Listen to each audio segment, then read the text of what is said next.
If you don't know what this is, man, this is the Type Shit Podcast, man. My name is Six.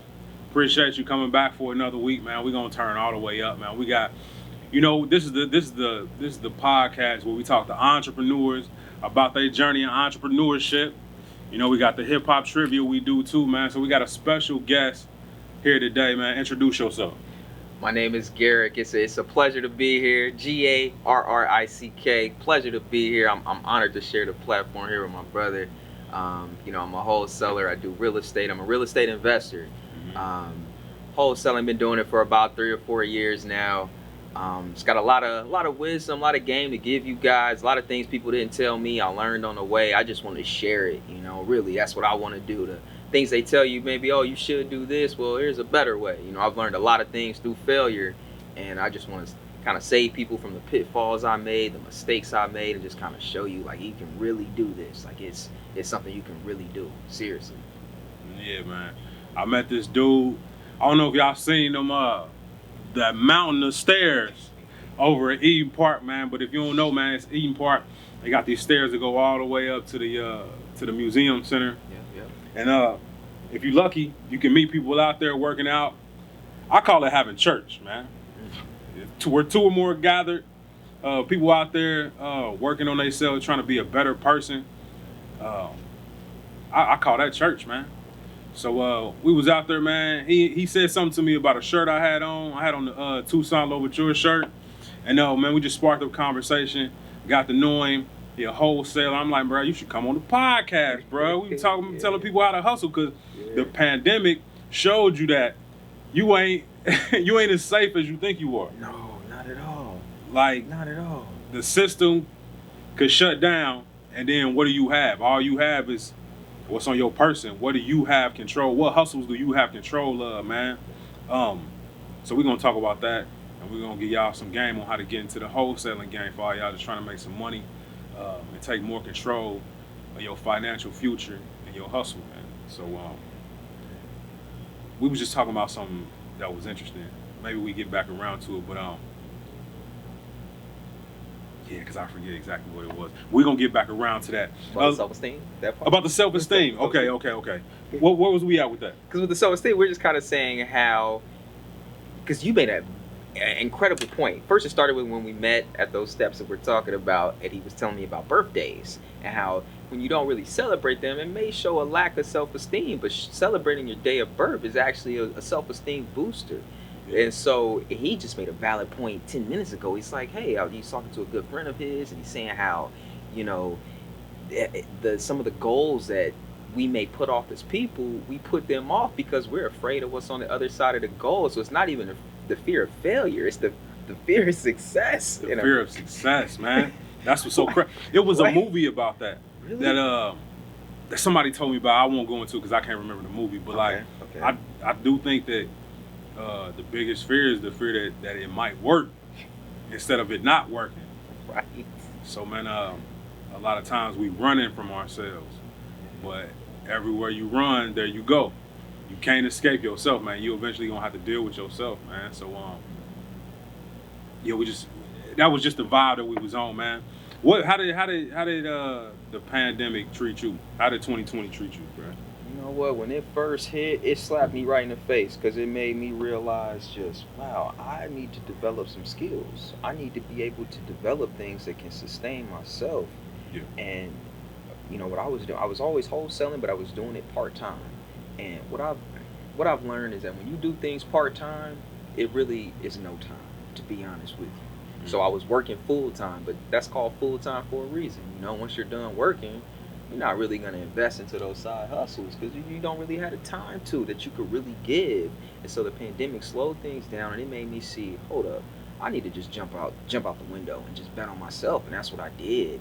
And I really just went full-fledged with what I thought it was meant for me, which was, not just real estate or wholesaling, but just the ability to show that, man, I can stand on my own. Like, I don't need to be dependent on a W-2 to survive. I can do this on my own. I can find a skill and learn it and apply it and also help others. I really can do that. And so that's what the pandemic showed me. I As soon as it happened, I'm like, you know what? I've been operating out of my name. Let me go get my LLC. Let me pay $99 to the state. Let me go get this registered. Let me go get my business account open.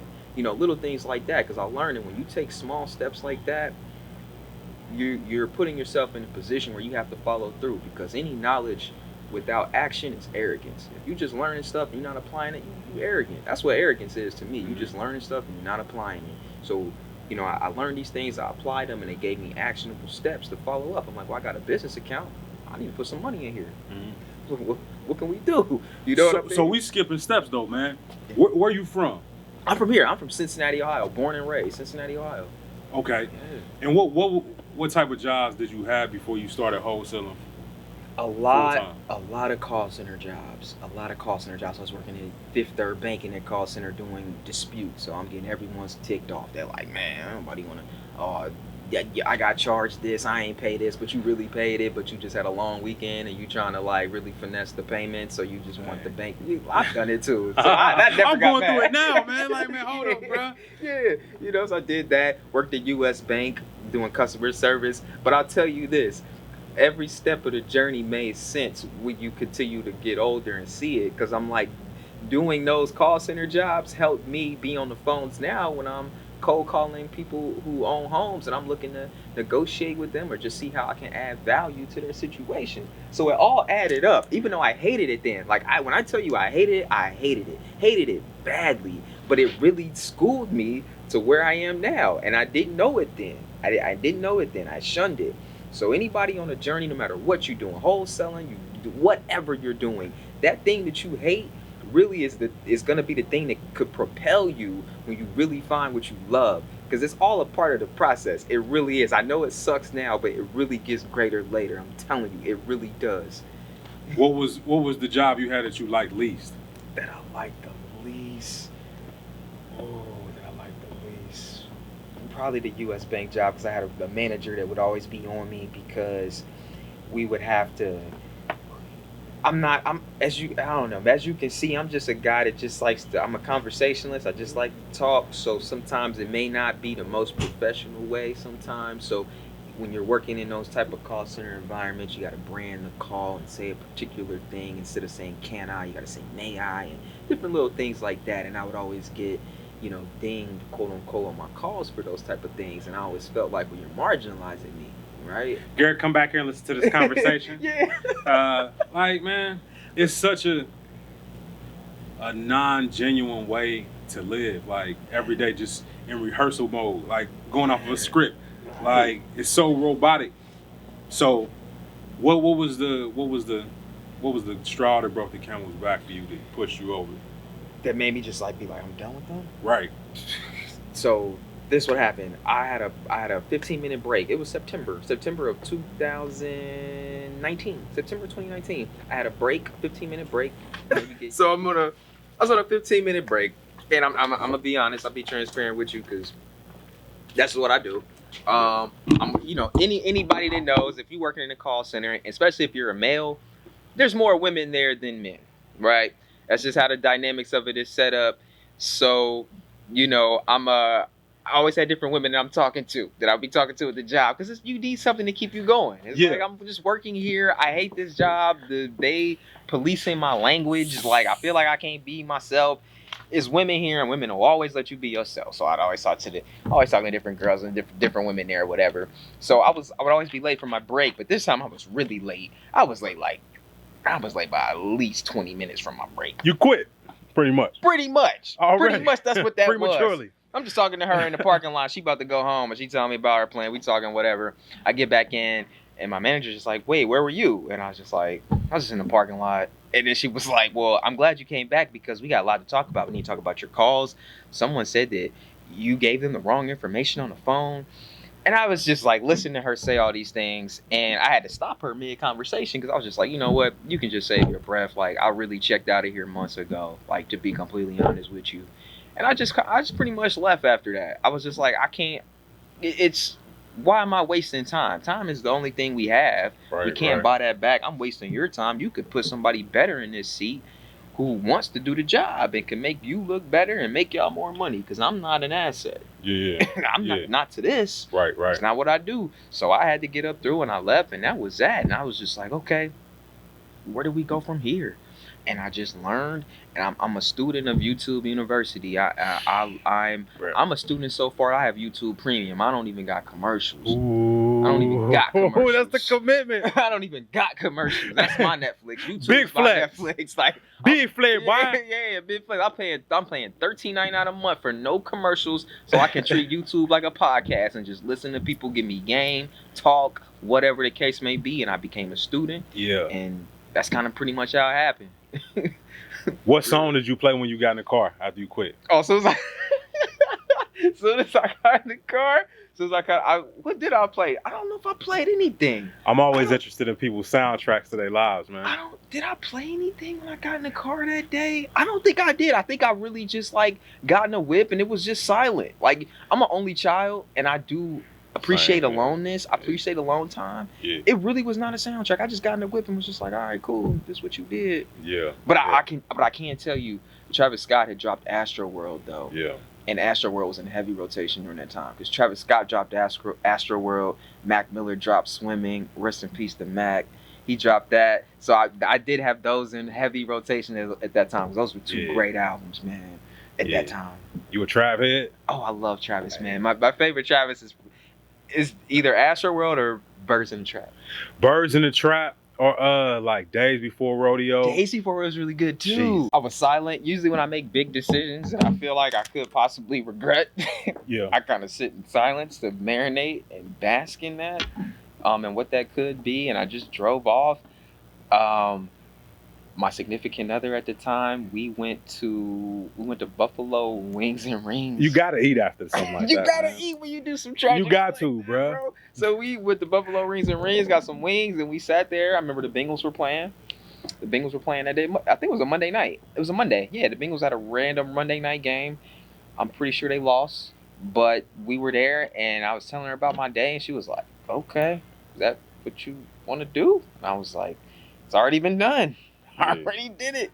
I have nothing else to do." What do you think about women's influence over men's decisions? Do you think you should say something first or make a decision and then deal with your other half after?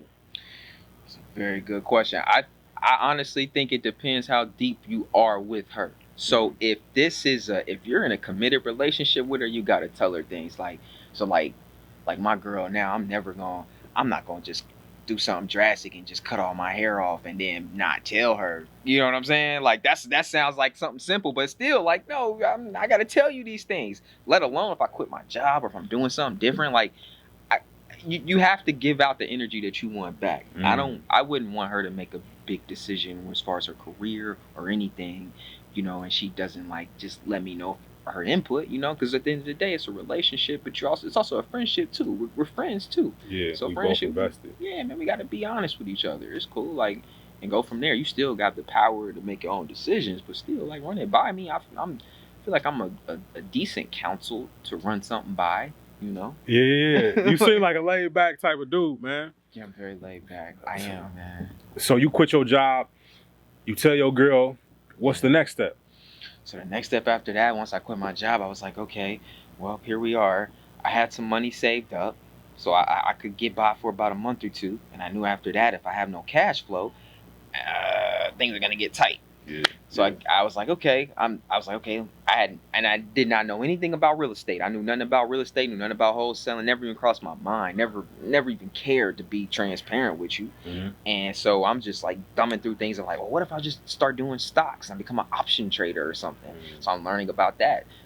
But that's what goes back to what I said earlier. That helps on your journey too, because now I'm learning like, oh wow, there's different ways that you can invest in the real estate through stocks, through a REIT, which is a real estate investment trust fund.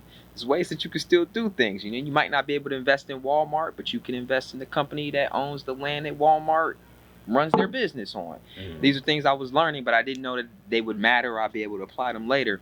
So that month, I was just learning about stocks. I figured, okay, maybe I can try that. That's something to give me daily income. Because I knew what I wanted. I knew that I wanted to. I I knew I'm getting paid every 2 weeks, and I felt like the work I was doing wasn't even enough. So I figured, well, what can I do to, if not get paid daily, get paid fairly and equitably? So I figured, let me just try this. That didn't work out. So 2 months later, I'm like, damn, bro, I haven't figured anything out. Money's running dry. And I had to go back to work, man. So I applied at a temp job. I was working in Anthem. I worked there for 2 months. I did telemarketing, selling insurance. I met a guy there who was like, man, you ever thought about real estate? You ever thought about wholesaling? And I said, I don't even know what that is. And he kind of put me on and was telling me about, like, yeah, this is what it is. Look up this. Look up this.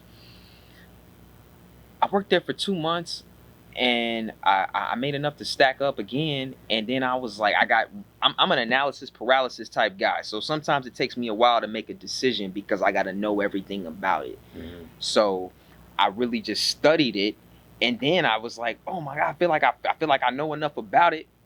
And that's when once I quit that job 2 months later, that's when I was all in with real estate, just all in with the wholesaling, all in with it entirely. And I learned a lot and started to make connections, and I was able to speak the language, and things went up from there. But working there at Anthem for those 2 months, that changed my life because I met someone there that really was like, man, this is what wholesaling is, and he kind of put me on to it and told me what it was, and then I just did the rest after that. He actually quit working there, but sometimes I'll be thinking like, man, this had to be a plan. Like, why would this happen? Like, why would you go back to work and then a guy put you on all this game, then he just don't work there no more? It's like an angel. It's like an angel. I'm like, okay, so you was just sitting here for me to like figure this out? Because I tell you, I was not thinking about real estate. Nobody in my family does real estate. It was never on my mind. It was never something I thought about, didn't care about. Yeah. Which is crazy to say, but it's the truth. Until he mentioned that, and I just started doing my research, and I was like, oh, I see how this could be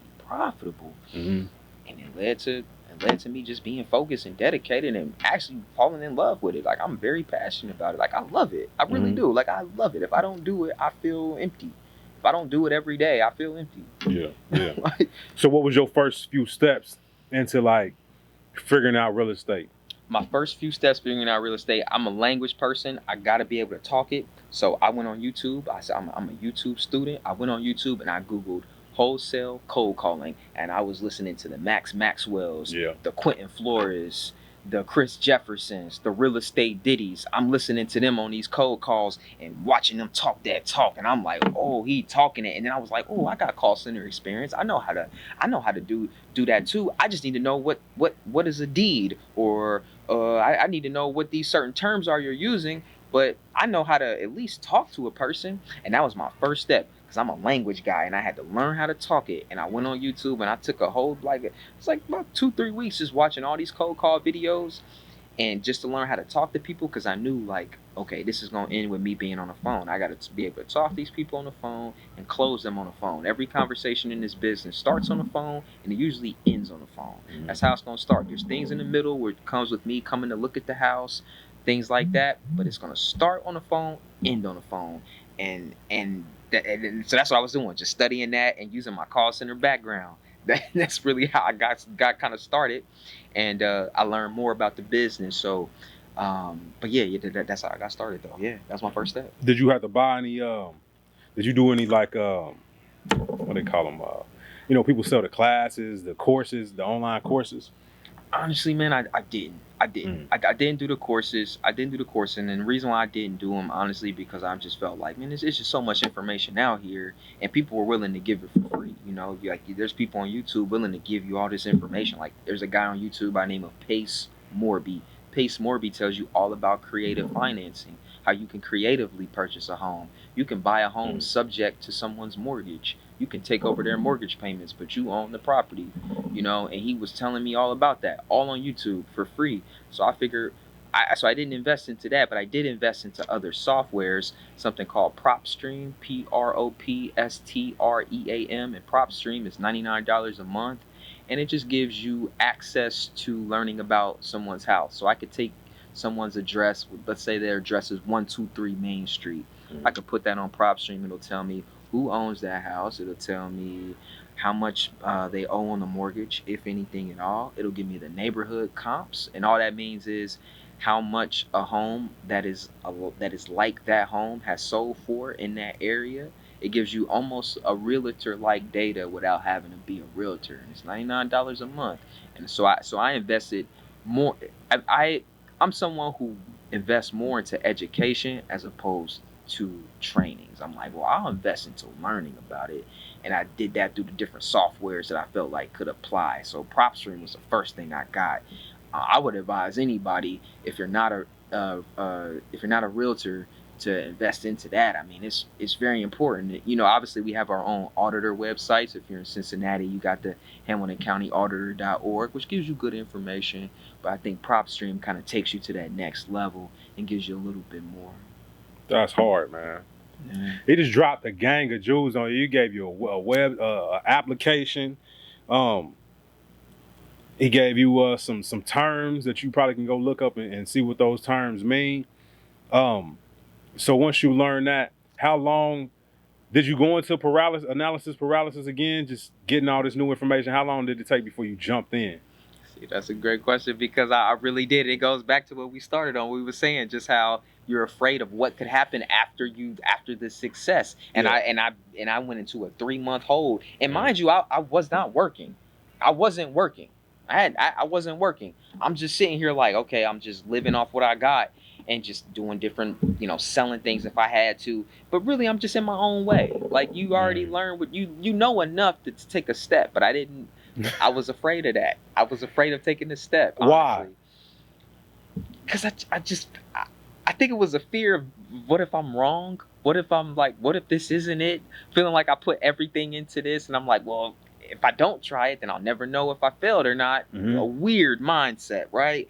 Like that's some crazy stuff. Like, oh, if I don't try it, I never know if I'll be good at it or if not, or if I wasn't be good at it. So it's, you know what I mean? So I guess that's how I got caught in my mind. And then I got out of that analysis paralysis phase. I got completely out of that, and I said, man, let me just go ahead and just do it. And I put myself into that position. It's like what a therapist will do. What do they call it? Like exposure therapy. Where like if you're afraid of a spider, they'll put you in a room full of them, and you're like, here you go, figure it out. Yeah. And so that's what I had to do. I had to pick up the phone. I was like, here we go. I'm gonna pick up the phone and make a call. I made my first call, or things like that. Or I would go to the courthouse, every Wednesday. If you're and every county does it, but if you're in Cincinnati, if you're in Hamilton County, every Wednesday the Hamilton County the courthouse, they have auctions, and auctions are where people are buying and bidding on properties that may be foreclosed on or may be experiencing property tax defaults, things like that. The owners stop paying their property taxes, so now the county's like, we got to get our money back, so they're gonna bid on the property, right? So I would go there. Obviously I didn't have the money to buy a house, but it was people there that did have the money, and I knew if I'm wholesaling, I'm gonna need someone to get this contract to, and these are the people that can buy it. So I went there and put myself in those situations and made relationships with people, just kind of putting myself fully out there. You really have to do that. It can be scary, of course, but you really have to do it just to see if it'll work or not. You got to decide between a future scary or a present haunting. Like it's scary either way, but are you scared of succeeding or just being stagnant is what you got to decide against. You do. You really do. Like, are you just gonna be stagnant now? Because like with that, and that's a great point that you just made, because I realized how costly being comfortable is. Like you was spending up all the money you saved just because you had it. Just because you had it. Like being comfortable is more expensive than anything else. Like don't strive for comfortability. There's no such thing. I've tried to find it. I don't think being comfortable exists. I think you have to be comfortable in being uncomfortable. Yeah. That's the only real comfort in this world, is being comforted, knowing that like anything can happen at any moment. Like I don't know what'll happen 5 minutes from now, but I know I'm gonna be comfortable with it because I accept everything, and that's kind of what you gotta have to do. Get out your own way. Really get out your own way. You really blocking your own blessings sometimes. That's at least what I was doing. Honestly, I really was. So what's the different types of ways that you can wholesale? Are there different levels or layers or ways you try it? Well, so quickly, I'll just break down wholesaling quickly and just what wholesaling is. Wholesaling is what you're doing is that you are getting a home at a discounted rate. And in order to do that, you're particularly looking for owners that may be behind on property tax, behind on their mortgage, the home is vacant, or it needs some tender love and care. It looks like it's in bad shape. And all you're doing is coming to them with a cash offer for the house. You're saying, hey, I can give you this amount for the house. That's all you're doing. So you're getting it at a discounted rate, and you're getting it under contract. It's called a purchase and sale agreement. It's one page, and you send it to the owner. They sign that, and what you do is that means for 30 days you have equitable interest in the property. Equitable interest means that any proceeds that come from this house you can make. It means you have equitable interest in the property for 30 days, if that's what you date your contract as, or usually people do 30 days, and you assign that contract to the person who has the money. So it's like, say for instance, I have a car, I got a Lamborghini I'm selling. I'm like, hey, I need 100 bands for it, need 100K. You like, okay. So what I'll do, I'm, instead of with me having the car, you like, look, I ain't got the 100K, but I know someone who does. I'm gonna go hit him up. He gonna give me this, and then you're gonna take the difference off of that. So that's your assignment fee for assigning that car. You know what I mean? That's kind of how it goes. So you're really just assigning something that you don't have, and that's why I don't say it's no money down, but I say it's low money down, because you're really just investing into like a prop stream, which is what I said is $99. If you want to go big, you can do Mojo Dialer, which is $50.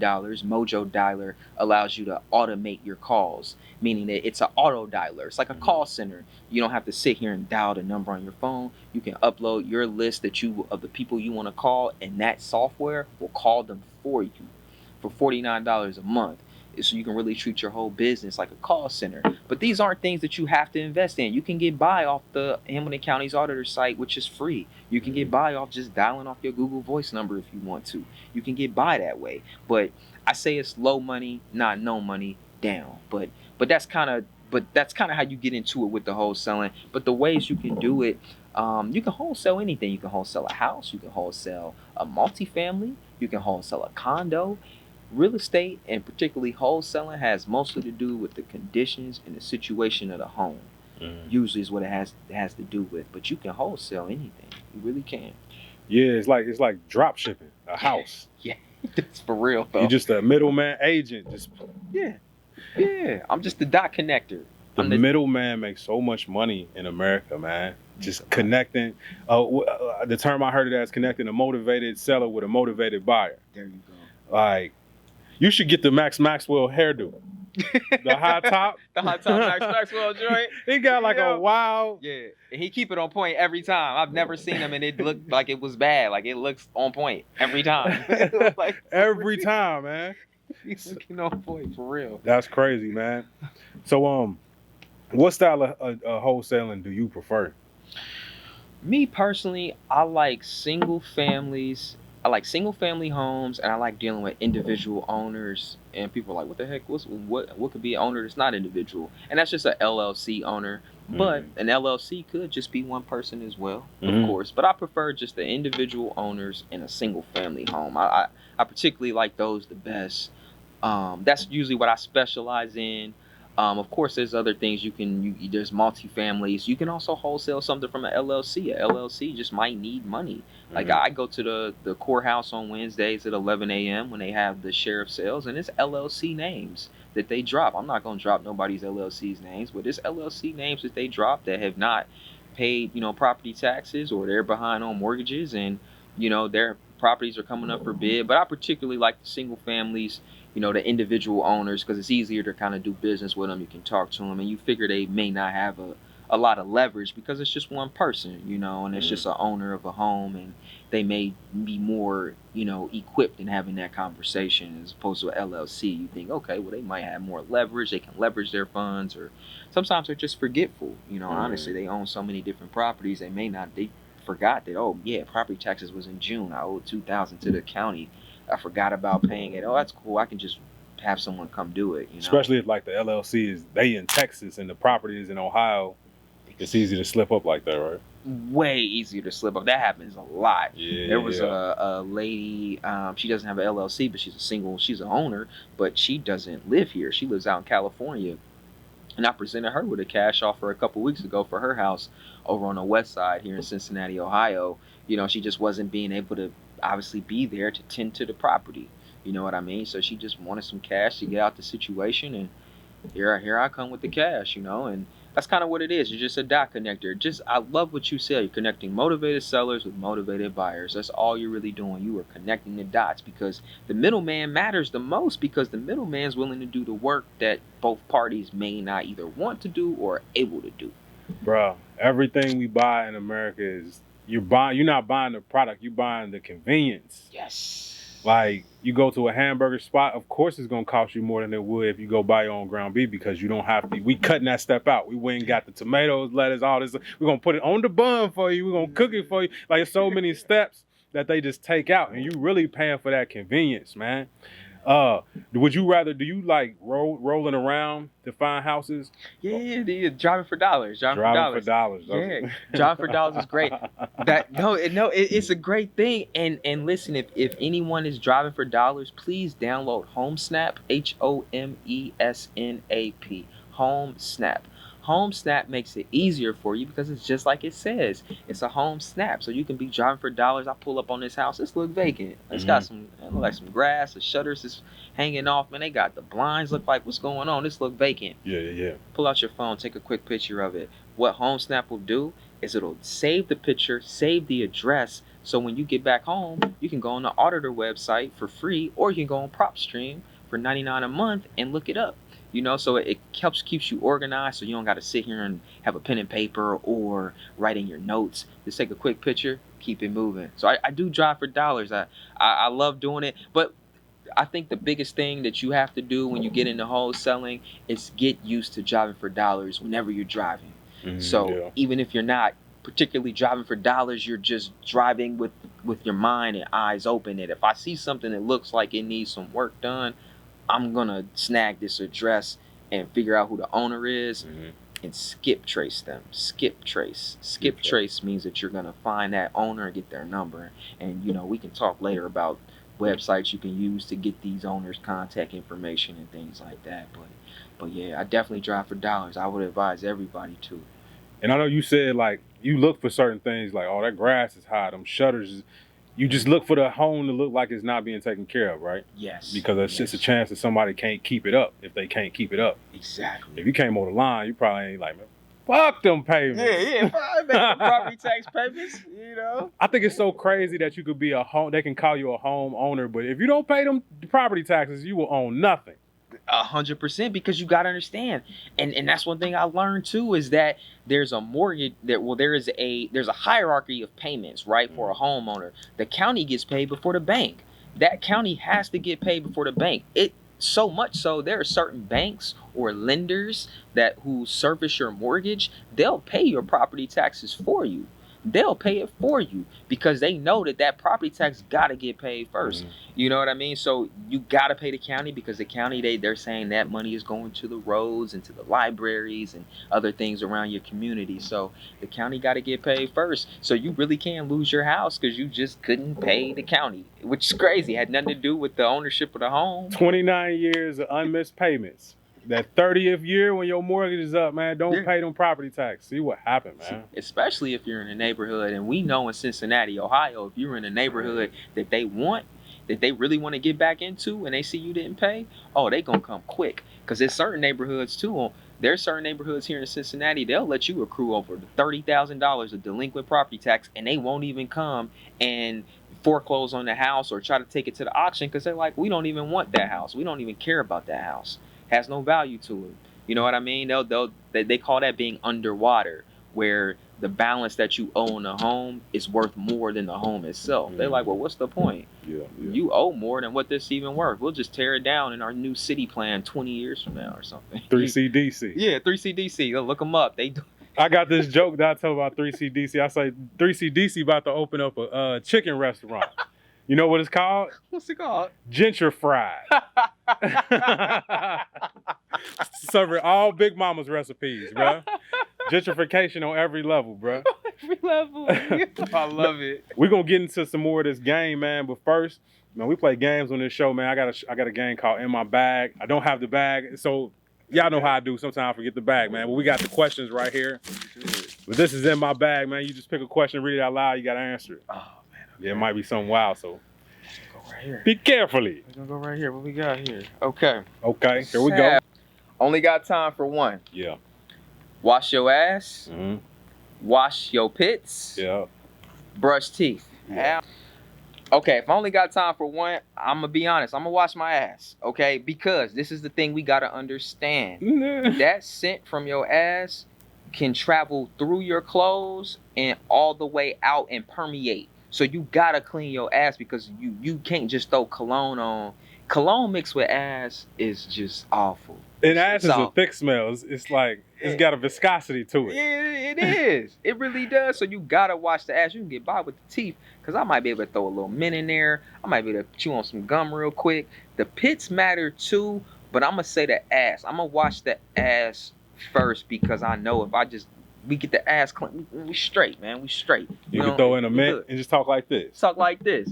Keep your mouth closed a little bit. I'm using gestures and hand signals. Not bringing your arms up away from the body, just all forearm. Yeah, over there. It's over. Right, you got to T-Rex it, man. Exactly. Got to T-Rex it. 100%. We got that one, man. Go ahead and pick one more. Go right here because it's close to me. What we got? It says, the longest you have held a fart. Okay.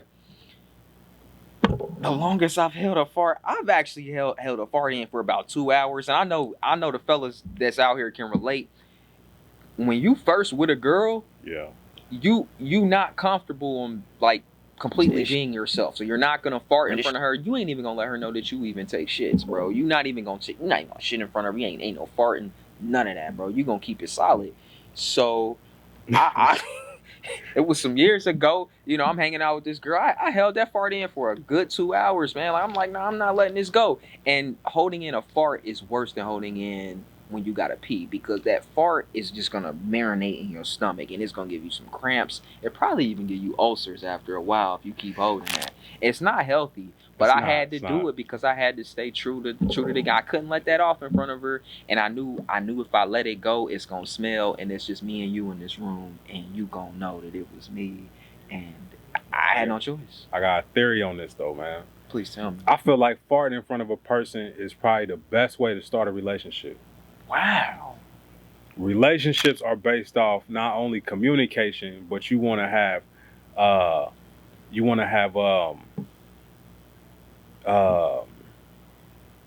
transparent communication. Yes. So if I first meet you, hello, my name is, this is what I smell like.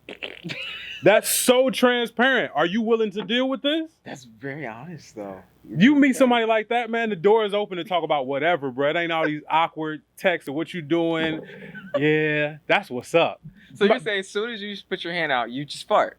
Yeah. You're like, hey, this is what I smell like. Nice to meet you. Nice to meet you. Oh, man. That's yo. Hey. She either going to be totally with it or totally against it.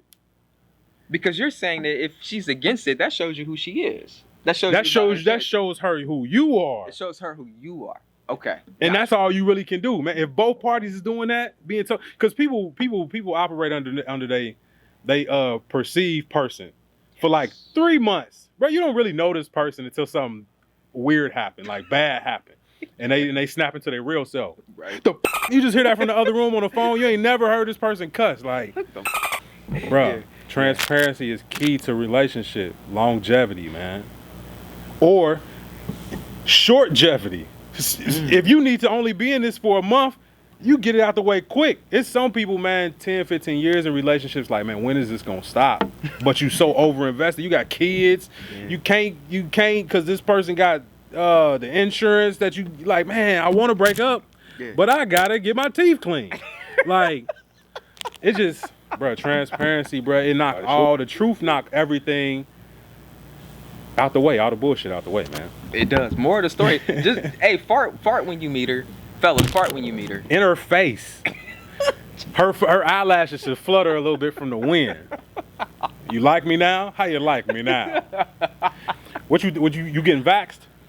Nah, man, I'm gonna be honest, man, and I know people go like, "Oh, he's an anti-vaxxer." I don't even like that terminology. I'm not anti-vaxxer. I'm just not. I don't feel comfortable with the vaccine. I'll be transparent. I don't feel comfortable. It's not FDA approved. Number one, they tell you that when you get it. Even if it is, I don't trust them either. I don't trust exactly. I don't trust the FDA either, even if it was approved by them.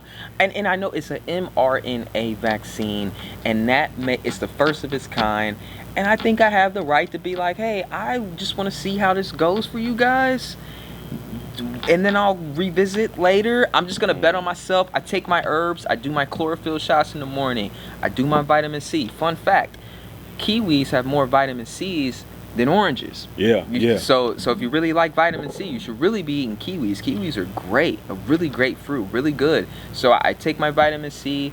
I do things to help myself. I'm gonna bet on myself. And I know people are like, oh, that's selfish. Well, what if you could have it and not show signs and you pass it to someone else? Well, at the end of the day, we're all people, we're all Americans, and I can't be responsible that you didn't take care of yourself the way that I did, right? I can't because I don't want you to have that burden. So I just don't feel comfortable with the vaccine. I'm not getting it. I'm not. But that's Americans, man. I love my vices and I love my convenience so much that I'm willing to hand over my accountability to self. You take care of me. I trust you to take care of me better than I will. So we find a property because we've been out driving for dollars, or we find a property because we went down Wednesdays to the courthouse and seen who was going into foreclosure. Mm-hmm. What's the next step? So the next step after that, you found the property, you located it. Right after that, what you want to do is skip trace it. SKIP trace, TRACE. You want to skip trace it. And what you want to do, and all that means is you're just going to find who owns the property and it's going to give you their numbers. There's a lot of different skip tracings websites you can use. We shouted out Max Maxwell with the haircut. Max Maxwell has his own skip tracing website. It's called reiskip.com. He charges 15 cents per skip. So if I put in 123 Main Street and I put in the city and the state, he's going to give me 3 different numbers within 10 seconds on the last most recent numbers that owner has. You can use REI skip. You can use batch skip tracing, BATCH skiptracing.com. You can use that. You can use skip matrix, skipmatrix.com. Skip Matrix helps. I use Skip Matrix if I have a long list of over 50 people. I'll use skip tracing or skipmatrix.com if I have a bulk list. Those are the 3 that I primarily use. I started with REI Skip because I love Max, black owned. I'm all black everything. I'm with it. I'm gonna put money in his pocket. I use Batch as well. But those are the 3 that I primarily use. But that's your next step. You want to get their numbers because you got to call them and have a conversation with them and talk to them. Or you can send texts as well. You can send text messaging as well, whatever you're comfortable with. And that's something I'd advise too. You know, if maybe you feel like, I don't know if I feel comfortable talking the lingo. What if they say this? I don't feel comfortable. Maybe if I text them, it'll be better. Text them. That works too. But I do a little bit of both. I particularly will text on the days where I know I'm just too busy and I can't really hone in and have a 3-hour call block. I'll send some text because I'm like, I'm too busy out here. Let me just send some text. Somebody responds and we go from there.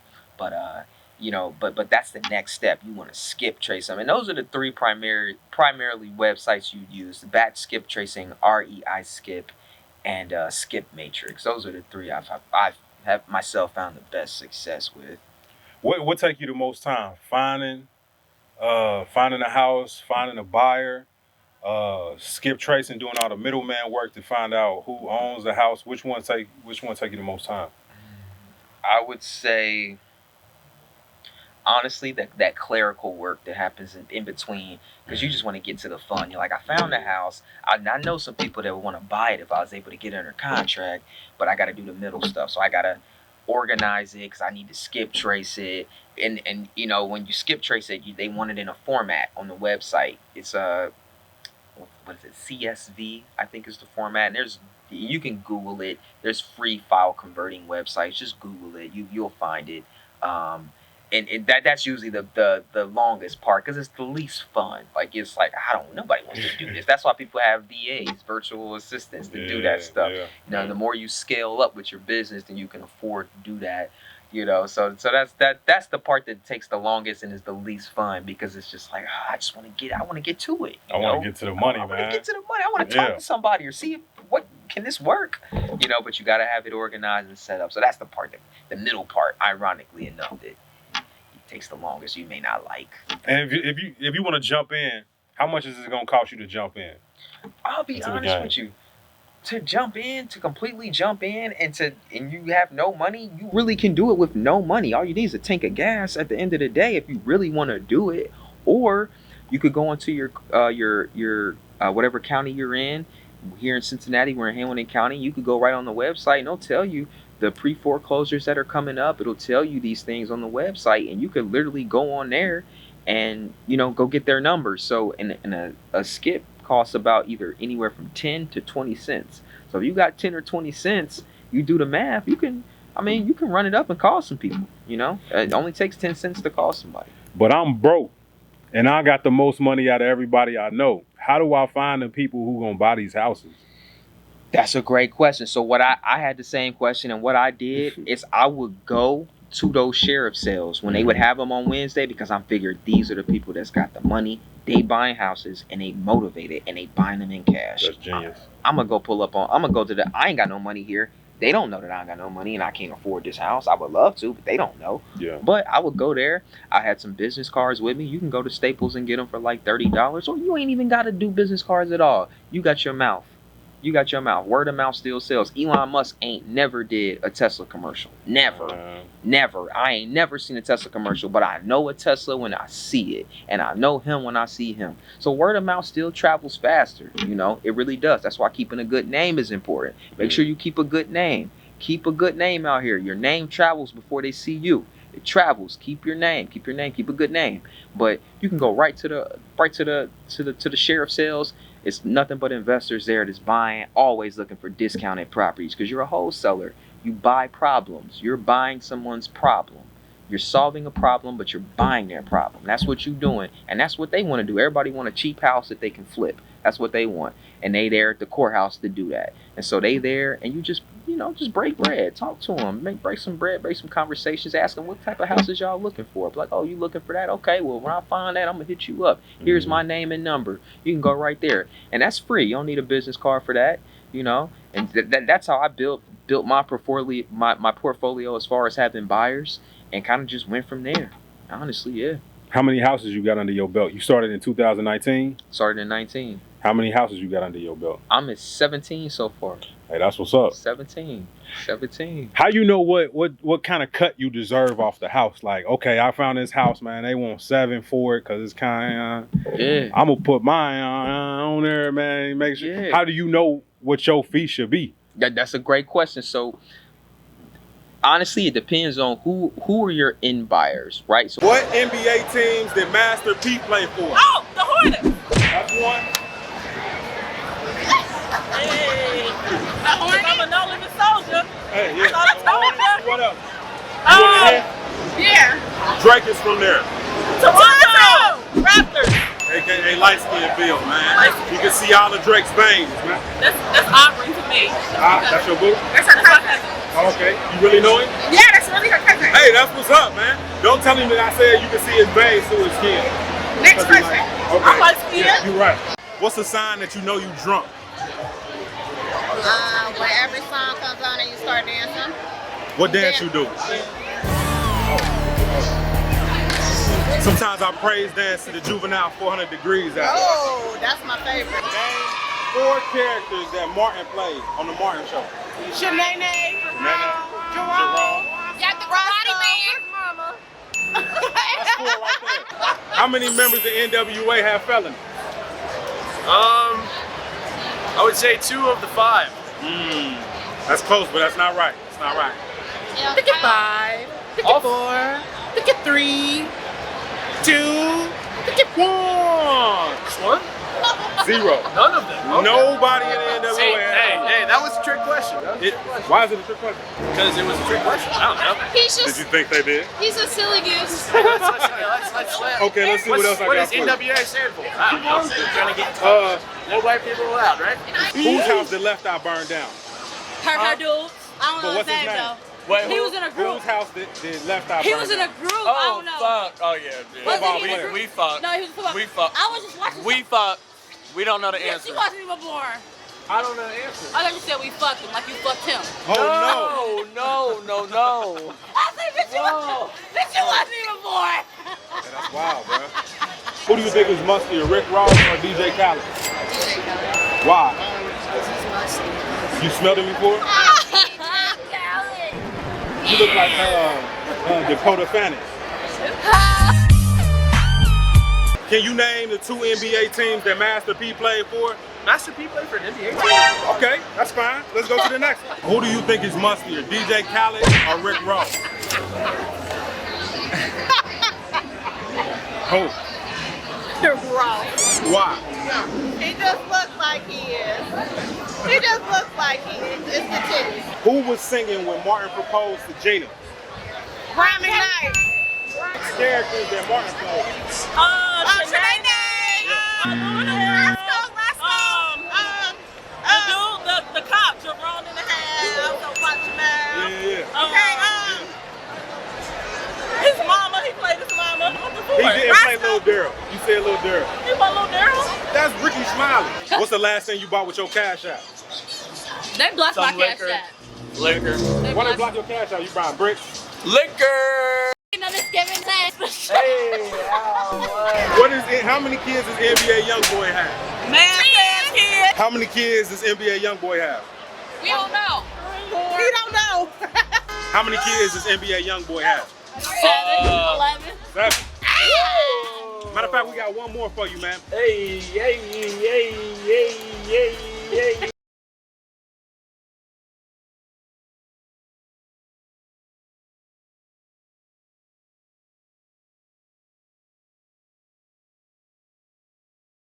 When you get a house under contract, you have to have someone on the end who has the money to fulfill the contract. So it depends who your end buyer is. So that's why it's important to have a good relationship with them, because if you got a good relationship with your end buyer, you can be like, I got this house under contract. Case in point, a house in Madisonville on Bramble 2 weeks ago I put under contract. Big gentrification happening over there. Major gentrification happening in Madisonville. 45227, gentrification heaven. Jesus. It is happening all over Madisonville. I went to school around the corner from Madisonville. I've never seen a high rise in Madisonville, but it's there It now. looks so crazy across the street from Family Dollar. Like, man, It makes no sense. y'all wouldn't put nowhere for people to buy groceries when it was just black people out here. If you didn't have a car, you had to find a way to a Kroger or eat Chinese food or Yes. pizzas out of Family Dollar. Yes. Well, go ahead, man. My bad. Yes, Man. no, you preaching, man. He's 100% right. Big gentrification happening in this neighborhood. I put a house under contract on Bramble, which is in Madisonville. I put it under contract for $55,000, right? So that's what the contract was for. That seller had to get $55,000 after the encumbrances were taken away. And encumbrances is a fancy way of saying things that would prohibit the sale of the home, meaning you got a lien on the house. Well, he owed $20,000 to the IRS, to the state of Ohio. So what you think gonna happen when he sell that house? IRS is like, hey, that 20, you got to run me that, right? I'm gonna need that, right? So they put $20,000 into escrow. Escrow is a fancy way of saying a third-party account that the buyer or the seller has nothing to do with, just the middleman. Essentially, that's what escrow is. So they put $20,000 of that into escrow. So he really only walked away with about $35,000, but I marked it for $55,000. But if you got a good relationship with your end buyers, what you can do is you can negotiate your wholesale fee with them. And you be like, okay, well, I want this out of the deal. It's sold for $55,000. I want X amount then. That's what I'm gonna need. You know, it just depends on the relationships. The one thing I love about this business is that it really is monopoly. It is monopoly because you're leveraging things that aren't yours. You're leveraging things that aren't yours, and also everything is a conversation away. It's a conversation away. Just reaching out, asking a simple question. Like, you're just kind of just going from there, because at the end of the day, we are the middleman and we are the wholesalers in this business. Therefore, we got the power.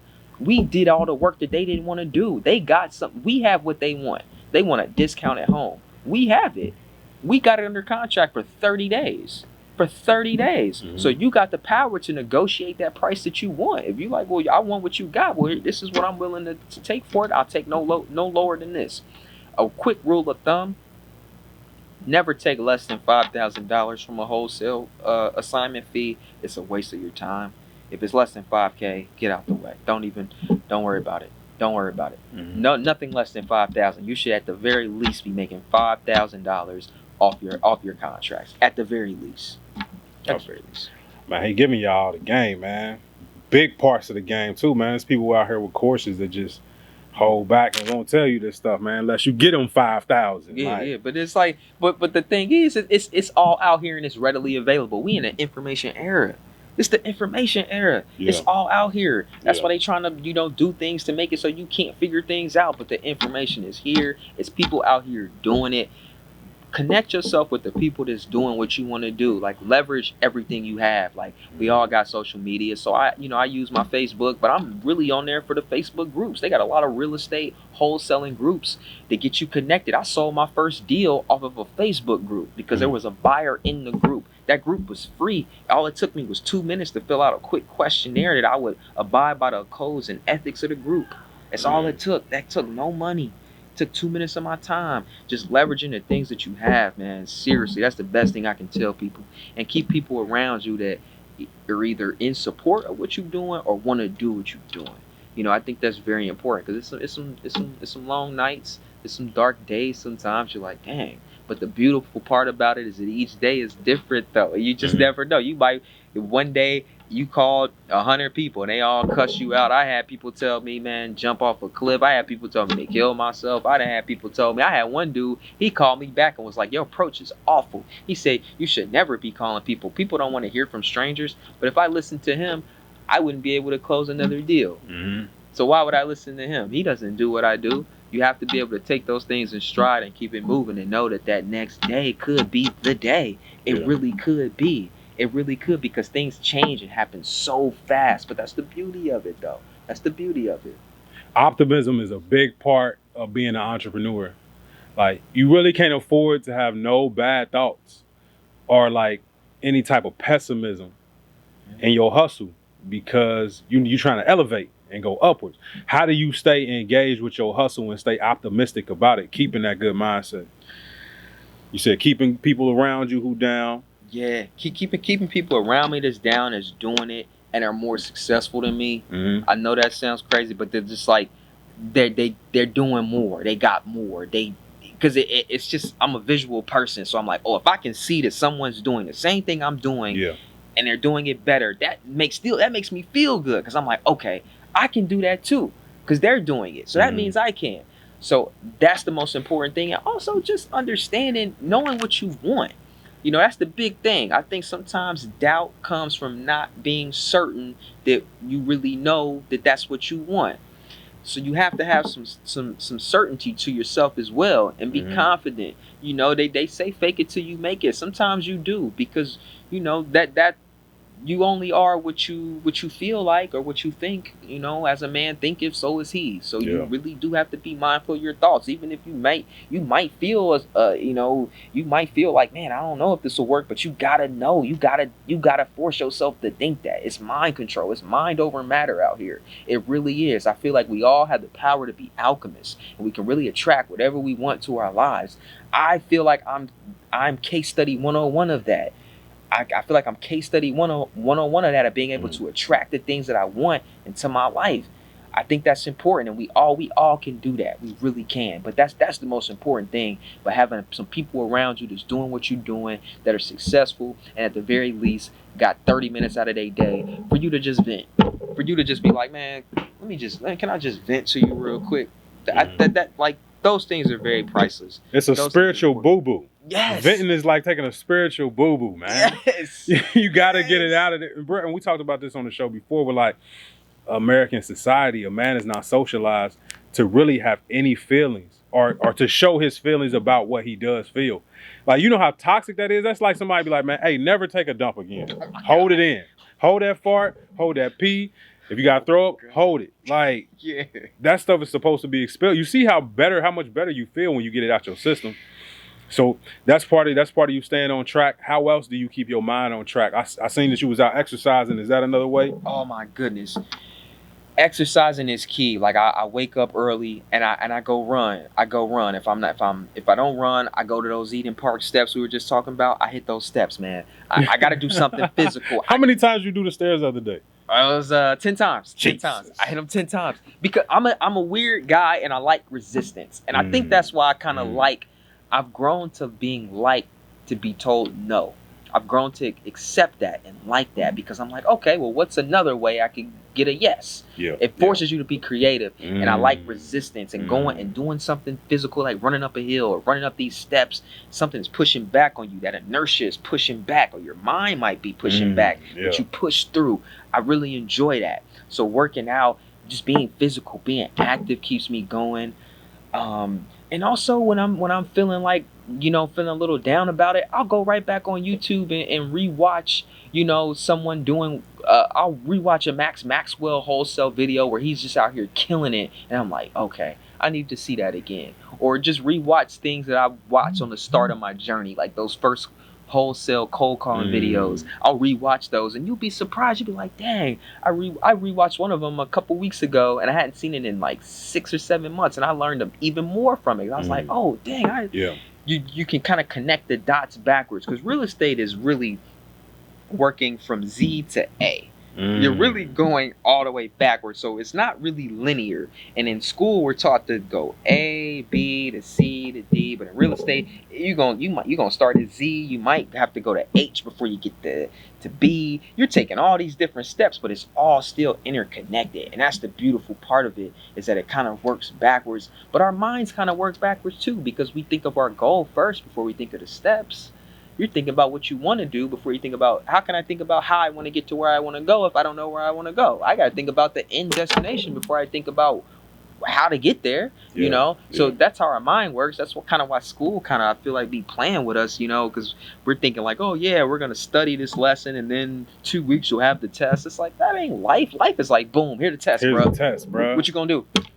What you gonna do? And then you learn the lesson after you fail or pass. So it's like all backwards. But real estate is it follows that life path where you're like, yeah, I'm just full-fledged out here, and then I'm learning as I go, and then reapplying and taking this and putting it there. That's kind of how life works. School really isn't like life. I think that's why some people I'm a dropout. I'll be completely transparent with you. I'm a college dropout. I went to Bowling Green State University. I went there for 2 years. I majored in broadcast journalism, and it just wasn't for me. I'll be completely honest with you. It wasn't for me. A liberal arts education just wasn't for me. What are you people out here paying that bag back for a liberal arts degree? Yeah. Where are you going to use that? Where are you going to use it, guys? It's like having a gold sticker.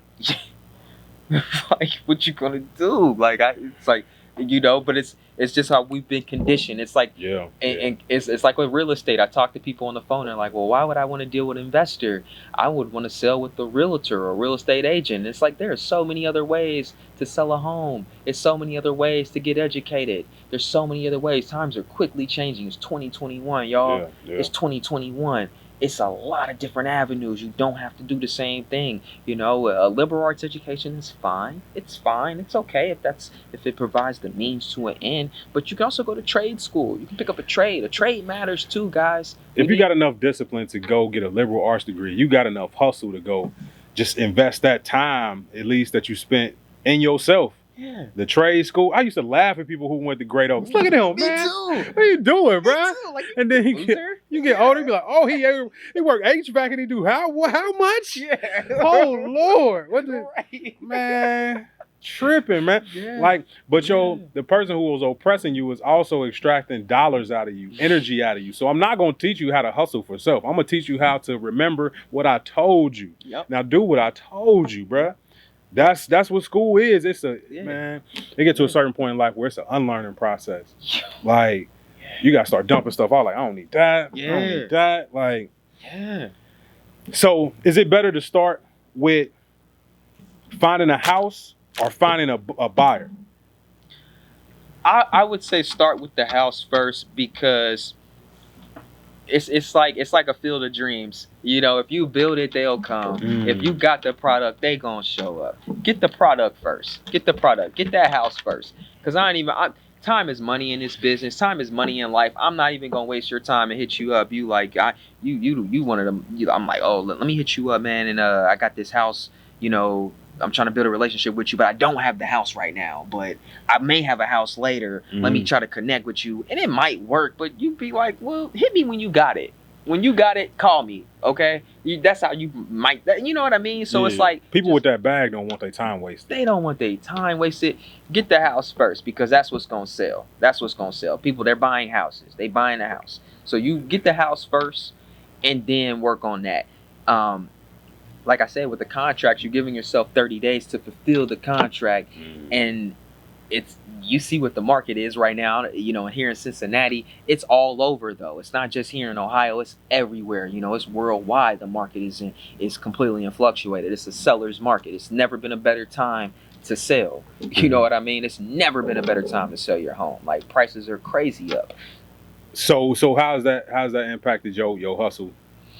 It has impacted it to the point where it's like, it can be a little overwhelming. Like, I've had to use different softwares now where I'm using Propelio to manage my leads, where it's like, before I could just I could save you on my phone and get to it. Now it's like, no, I need an actual software to tell me I need to follow up with this person in 2 weeks, because everybody's situation is different. Everybody's situation is different, but you got the value though, but the situations is different and you can't remember it all. So Propelio is really good for that, to manage your database and manage your leads. You know, you really got to treat yourself like a business, because you are a business, and they try to tell us that they condition us to make us think we're all workers. But when you really take that branch and you take that leap, you're a business, and you have to treat yourself and conduct yourself as one. And so, you know, with this market being what it is, things have increased exponentially, where I'm like, okay, I gotta go here every day. I'm looking at a new house, or I'm taking pictures of this house. Or I had yesterday I was meeting with a guy. He got a house on the west side in Price Hill, it's on Price Avenue. You know, he has a house he's looking to sell. The guy moved to Kentucky. Long story short, the house been vacant for a couple years, blah blah blah. You know, I went to the house yesterday, took some pictures, you know, kind of walked through it, build a rapport with him. Now, over the weekend, I'm trying to put together a contract for him that makes sense for both parties, where we can get that fulfilled and move on. You know what I mean? So it's really picked up. Everyone's motivated, but there's also people that are, I call them tire kickers. They're tire kickers, and those are people that exist in our personal lives too. People that just want to, like, not really motivated, but they just want to, they like the idea of something. They like the idea of selling, or they may like the idea of doing something more than actually doing it. So you got to weed those people out too.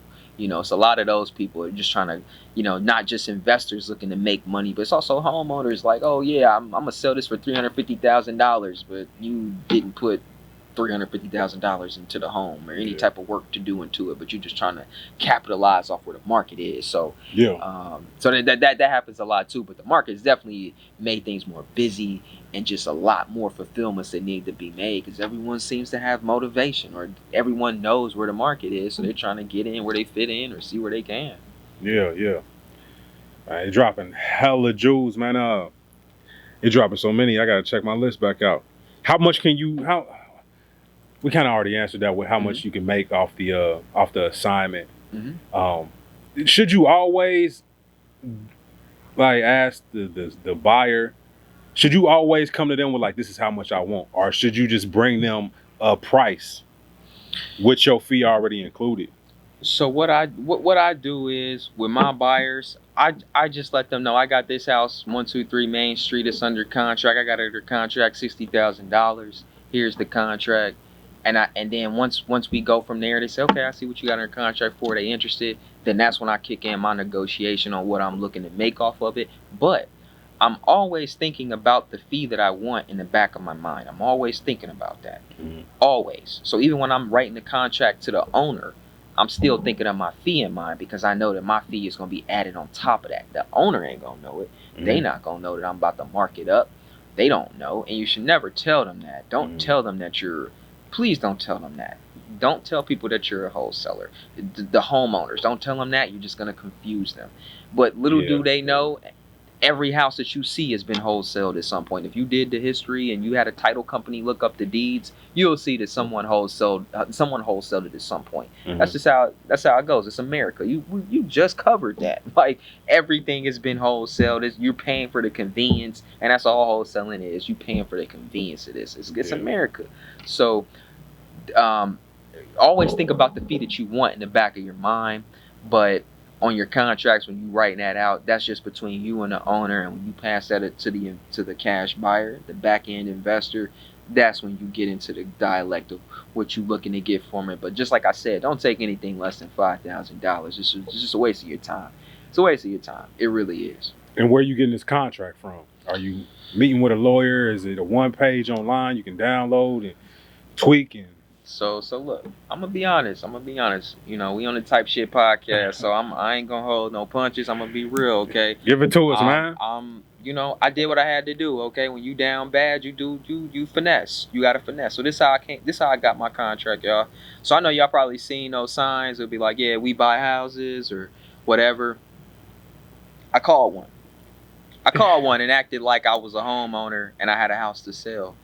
And I did that for two reasons. I did it because it was a live cold call, which showed me what I need to do when I want to be them, or I want to at least have that ability to talk like that. So I called them and I recorded the conversation and I played it back to myself after the conversation was over. And I got the wisdom from it. And then I was like, hey, look, can you send me a blank contract just so I can see, you know, what this looks like before I sign anything? That's what I did. They sent me a blank contract to my email, and that's the contract I use to this day, y'all. and I've worked with numerous title companies. It's official. It works.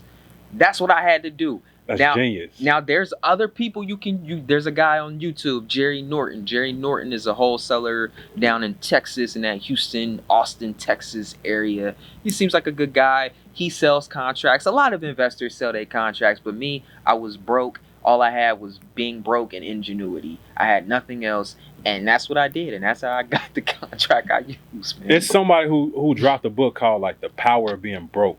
I forget who it was. Damon John, I think it is, from Shark Tank. Okay. But the power of being broke, it give you the ingenuity, like, man, it still gotta happen. Yeah. It still gotta happen. So how we gonna, bruh? And it's like, that's more powerful than having the bread. You might have had to pay somebody $300. If you just had the bread sitting around, just, man, give me $300 real quick. Yeah, just get the contract. Yeah. Man, but that finesse, man, now you got extra money for bandit signs or to 3 months of your app. Yeah. Man, it's just saving money and finessing it, because it's still a learning experience. I'm still having a conversation, and I didn't go too far with them where they felt like, oh yeah, I gotta leave here. You know what I mean? I didn't want to be mischievous, but I just wanted to like have a cold call, a live cold call, and then get a free contract. That's it. I'm sorry. I'm a good dude though. I'm sorry, but you gotta leverage things though. You gotta respectfully leverage them, respectfully and ethically. I think that's genius, because it serves so many purposes. Like, I never thought about doing it just to see how to handle it from the other side. Like, if I was actually selling a house, what mind frame would I be in? Right. That's giving you perspective to better tackle down the, man, that's crazy, bro. Yeah, that's exactly what I did. That's how I got my contract. The first house you sold, you mind saying how much you got? Yeah, sure. $15,000. Well, $14,672. That extra was about $300 and some change. That went to closing fees. That's another thing I'll tell you. You will have to pay closing costs. That's gonna come out of your check, but closing costs are usually anywhere from $300 to $400. Closing costs just means you pay for the title company to do their search. You pay for the lawyers. Lawyers making bags. I look at the HUD agreements. HUD. A HUD agreement is a receipt from a real estate transaction. So when you go to Popeyes, you get that 2-piece with the biscuit and the grape jelly. They give you a receipt. When you buy a home, you get a HUD agreement, which is the receipt on what everybody made on the house and what that looked like and where that money's going. It's a HUD agreement. And so usually the wholesaler, those closing costs are going to come from his or her pockets. There's a lot of women out here doing it too. Ladies, if you listening, don't think you can't do it, because I'm not going to hold you. all the cold wholesalers that I know Yeah, are make sure we don't women. call them cold hoes. Yeah, no. that sell it. No. Yes. That's a whole different profession. Whole different profession. But the cold wholesalers that I know, they are predominantly women. They are killing it. So ladies, don't think this is a man's game. You can do this too. We all can do it. Everybody can eat in this business. But yeah, it was $15,000, but $14,672. The rest went to closing costs.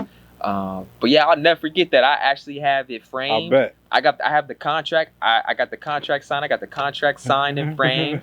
I got the check, the stub framed, because that meant a lot. I'm like, man, That's understandable, bro. So what type of boo-boo did you take on yourself when they handed you that $15,000 check, man? Was it a thin, watery boo-boo, or was it one of those thick, pasty ones? Man, it was thick and pasty, man. Thick and pasty. It was so thick and pasty. Hey, funny story. Listen, so we on a type podcast, so I'm gonna be honest as I can be, right? So not as honest as I can be, is honest, period. So I got $15,000 from that first check.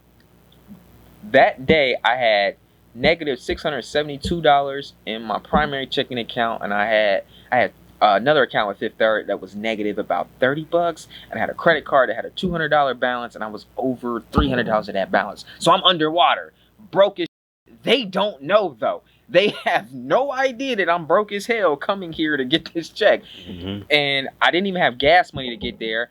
I had to get my mom to cash at me $20. The title agency was Hometown Title Agency. It's in Mason. It's in Mason, Ohio.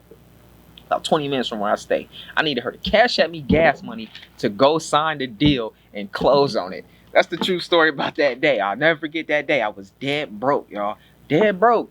But that money really helped, and it just, like, I was so happy that day. Like, I'll never forget. Like, you talk about soundtracks. I got back in the car. I played Cash War by Gunna. I played Cash War because I was feeling myself, and I'm like, man, I really put the work in, and it finally happened. And I was like, man, I can duplicate this. I can do this again. Yeah. I feel confident now.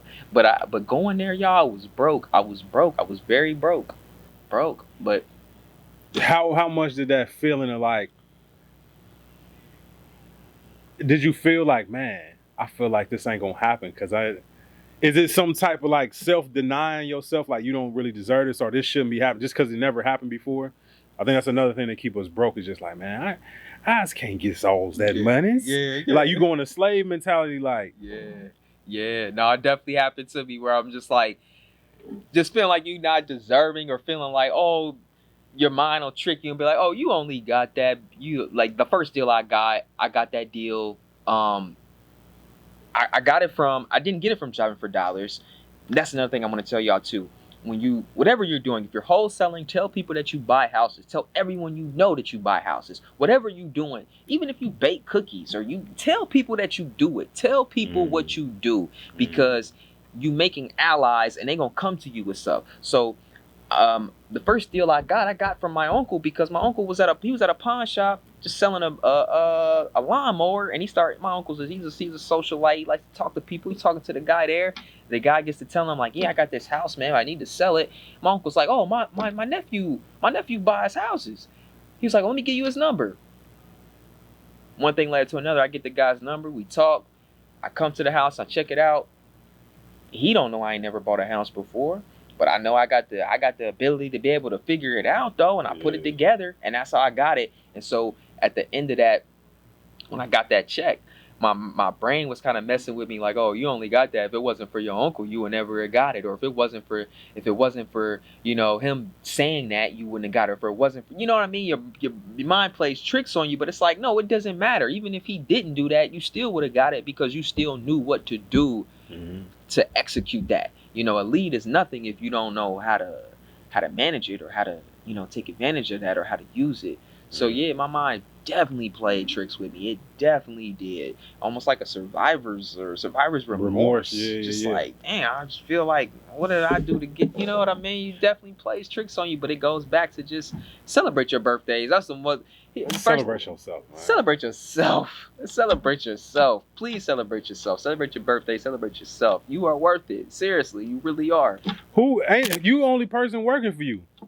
nobody else. After your 18th birthday, man, you kind of only person who really care about you the way you really need to be cared about. Like For real, straight up. Like you were a CEO after 18. bro, especially if you're a man. Nobody give a damn about you after you 18, bro. Like, people care, but like a lot of people don't have time to give you that extra nurturing and care because everybody grown. Yeah. So man, that's crazy, man. So you off the bat, man, you break your uncle off? Oh, of course. That's called a finder's fee. Yeah. Give finder's fees. And that's another thing too. A quick little game that you can get people to call you back to when you call somebody and they like, I ain't even interested in selling. Be like, okay, well look, if you know anybody who is interested in selling, if I'm able to close, I'm giving out $1,000 finder fees. Just let me know. That might be somebody might just hit you up. Be like, yo, this person, I know them. They want to sell.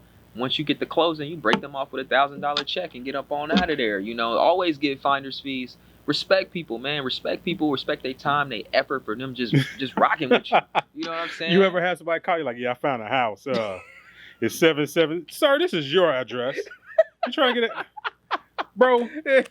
Trying to play me? No, I've never had that yet. I have not had it. But I know that's probably gonna be my karmic debt because I always think about when I did the prank to the We Buy Houses people and got the contract. I'm waiting for the universe to send me what I think is the best lead ever, and it's like just some kid trying to like do what I'm doing. But you should hit them up and give them like 20 something, man, or 20 or something, man. I should be like, hey, listen, you guys gave me this contract I've been using. I just want to say thanks to you guys. Like, I really should, man. Straight up. That's live, man. Yeah. Let's get back in this bag, man. Let's do it. Go right here. What we got, y'all? We're looking at, wow, best advice you've received. Best advice I've received. I'll say this. It goes back to what I was saying with the female wholesalers. There's a wholesaler. Her name is Erin. She's killing it right now. Very helpful in my life with someone I can vent to, someone that can give me game. She told me straight up, be costly to duplicate. She said, be costly to duplicate. And that meant a lot to me because to me, that just means like, yo, give the game, help people. But at the end of the day, you're costly to duplicate. Be costly to imitate. Where it's like, yeah, you can do that, but can you do it this way though? Can you do it the way I'm doing it? Can, you know, I liked it because a lot of people in this business, they have their palms are closed and they don't want to share. They don't want to give things because they think if I help you, then that means that this takes something away from me. And it's like, nah, man, nothing takes away anything from you. Sharing is caring, and that opens up everything. It really does. So I like that quote from that two perspectives, and I'll never forget her telling me that, just telling me to be costly to duplicate, and it's something that keeps me going, make sure I'm always on my P's and Q's. Like, let's be real, I'm a black man, right? So I go into these title agencies to close. When it comes time to close the deal and sign, you know, I don't have the privileges where I can just come in there and I can just have on just like a dirty pair of jeans and a shirt and I don't smell good and I can just come in here and close. They're gonna look at me crazy. Like, I gotta be great every time, and I like it because that holds me accountable. So I'm always trying to be as presentable as I can be and as great as I can be because I'm judged quicker. The comb that I'm judged with is quicker, but I don't mind it though. I respect it. That comes with being who we are, which is greatness. Yeah. Which is greatness. So though that advice meant a lot to me. I carry that with me quite often. That's what's up, man. Yeah. Secure your spot. Yes. 5 things you need on a daily. You going out, you going to get the houses however you might get them, man. What's 5 things that you must have? 5 things you must have. Obviously, you personally. This is you personally. We know it might be a drink or it might be a sandwich or something. What do you personally need to go out and get it in? When I'm just like driving for dollars looking at houses, like what I need with me. Okay, I need my water bottle. I keep the H2O on deck. Yeah. I need that. Obviously, I need my business phone. I got 2 phones. I have my personal phone and my business phone. It's just a cheap little Android phone that I got it like Cricket. That's my business phone. I need my business phone with me, with my water. I need some Lifesaver gummies. I love the mixed berry gummies. I need those with me because I like to snack while I'm whipping around and looking at houses. I need that with me. And I need my laptop. Always have your laptop with you. You can always pull up somewhere. You can turn your laptop into a hotspot with your phone. I keep that with me if I need to, like, oh, let me dig deep right now. Let me do it right now, because I'll tell you the truth. Wholesaling is a bit of a new thing. Of kind of the advent of it came within like the last 5 to 6 years. So some of these websites aren't mobile friendly sometimes. They're best done on a desktop or a laptop. That's just to be fully transparent. So it's best to have your laptop with you when you're doing it. So that's number 4. Number 5, it's the 5th thing I need when I'm really out here doing it. You know what I'm gonna say?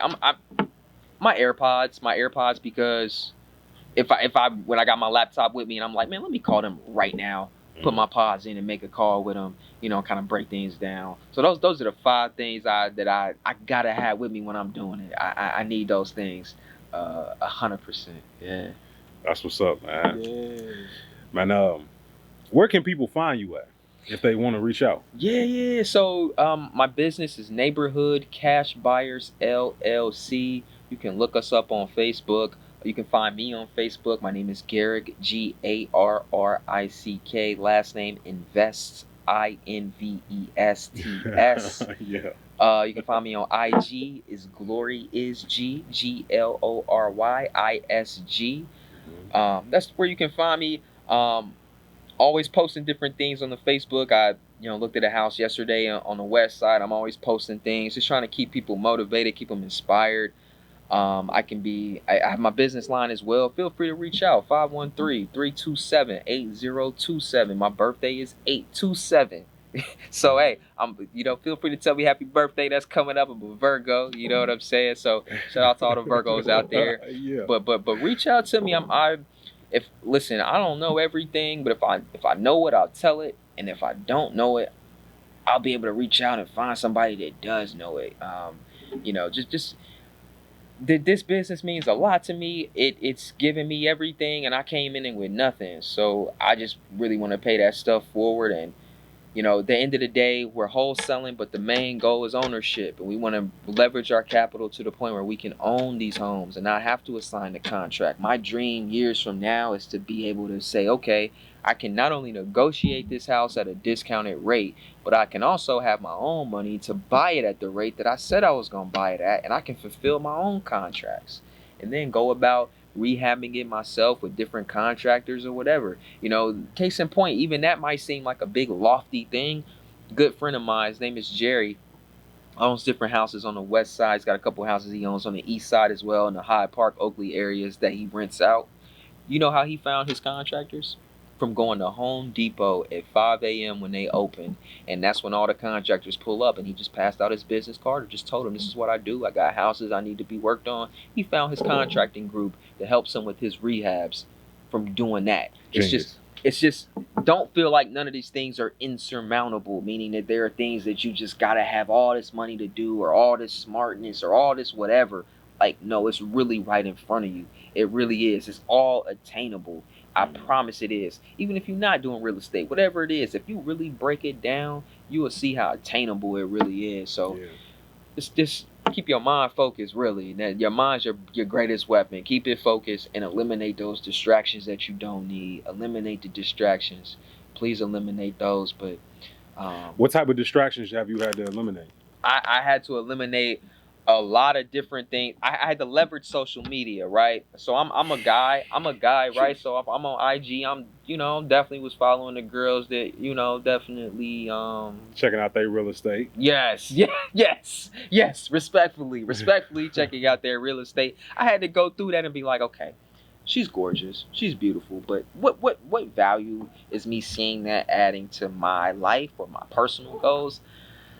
None, really. It's an ego thing that looking at that is serving me, but what does that really bring me? Not much, right? You're still spiritually bankrupt, so I'm like, all right, whatever. So I had to go through that and really leverage it. So on Facebook, I'm only on groups that are dealing with real estate, because that's my A to B. That's what I'm here for. On IG, I'm primarily following. Of course, I got my friends that I follow, but after that, it's just people that are doing things in my industry. So it's really leveraging the tools that you have, because it's unrealistic to say don't do this, don't do that, but it is realistic to say the things that you do how can you do them more efficiently? What's a more realistic, efficient way that you can do them where you're not like really crippling yourself or things like that? So it's leveraging what you have to make it work for you. And social media is what I had to do to kind of leverage that so I could be as productive and successful as I feel like I want to be. But it's a day-to-day process. This life is full of pitfalls and things that for you to get caught up in. But you know, if you stay true to what you after, I think you'd be okay. I really do. Man, I got to the point, man. I don't even like attractive women no more, man. Like I'm tired of seeing butt cheeks, man. Because I feel like if you look good, you really trying to like distract me so you can extract my resources out of me. You trying to lower my defenses. Like, why's your ass always out, man? What is this? Like, you can scroll just one page of Instagram. How many boxes is that? Maybe 18 boxes of different distractions. Like, that's crazy to have that much excess access. Like, we don't need it. You don't need it at all. You really don't. And then you get into you break down these algorithms and how they train and reward you for behavior that's not serving you. That's not serving you. Cal Newport wrote this book. It's called Digital Minimalism. And he breaks down just how these different companies, their whole mechanism is to get you to stay on the app. They don't want you to put the phone down. They don't want you to. They don't make any money if you're not scrolling. But you can still scroll, but you can scroll productively. And I feel like it's about leveraging those things because, you know, it's a war for our mind right now. That's the revolution right now. It's a war for our mind. A lot of people, a lot of industries, people, corporations are all competing for our mind. They want our minds. They're competing for it. So your mind is very valuable, and that's why we have to view it the same way and not just be quick to concede or give it to something else. You know, let's use discernment. Let's use discernment. You know, discernment is important. Discernment. Absolutely. Because the 5G is trying to shake the discernment about you. Like they say 5G, it inhibits your ability to manifest. Really? But I don't think it's about the effects of 5G. I think it's just like now, man. If you got so many distractions, you don't have the ability to focus. Like if you're trying to start a fire with a magnifying glass, you have to focus that beam in one spot until it catch fire. You can't it can't be moving around because it won't be enough energy in that precise place to make a blaze. Like, and that's what our mind is. Like, if your mind is all over, you don't have the ability to decide. Like we talked earlier, making a decision about what you even want to do. So you stuck behind the starting line. It's crazy, man. So distractions. But I think life is about balance, and it's got to be if we met with this many distractions, what's the other side of that? I mean, we the greatest we probably ever been. The greatest, but you don't even know because you haven't really had the time to really tap in or even know that you could. You didn't even know, but you can though. You really can. Seriously. Man, this is one of the best shows, man. And you got hella game on here, man. Your vibe is live too, man. You got real. It's just a good vibe. It's like air conditioning. It's like air conditioning, man. You should change your name to AC, man. AC.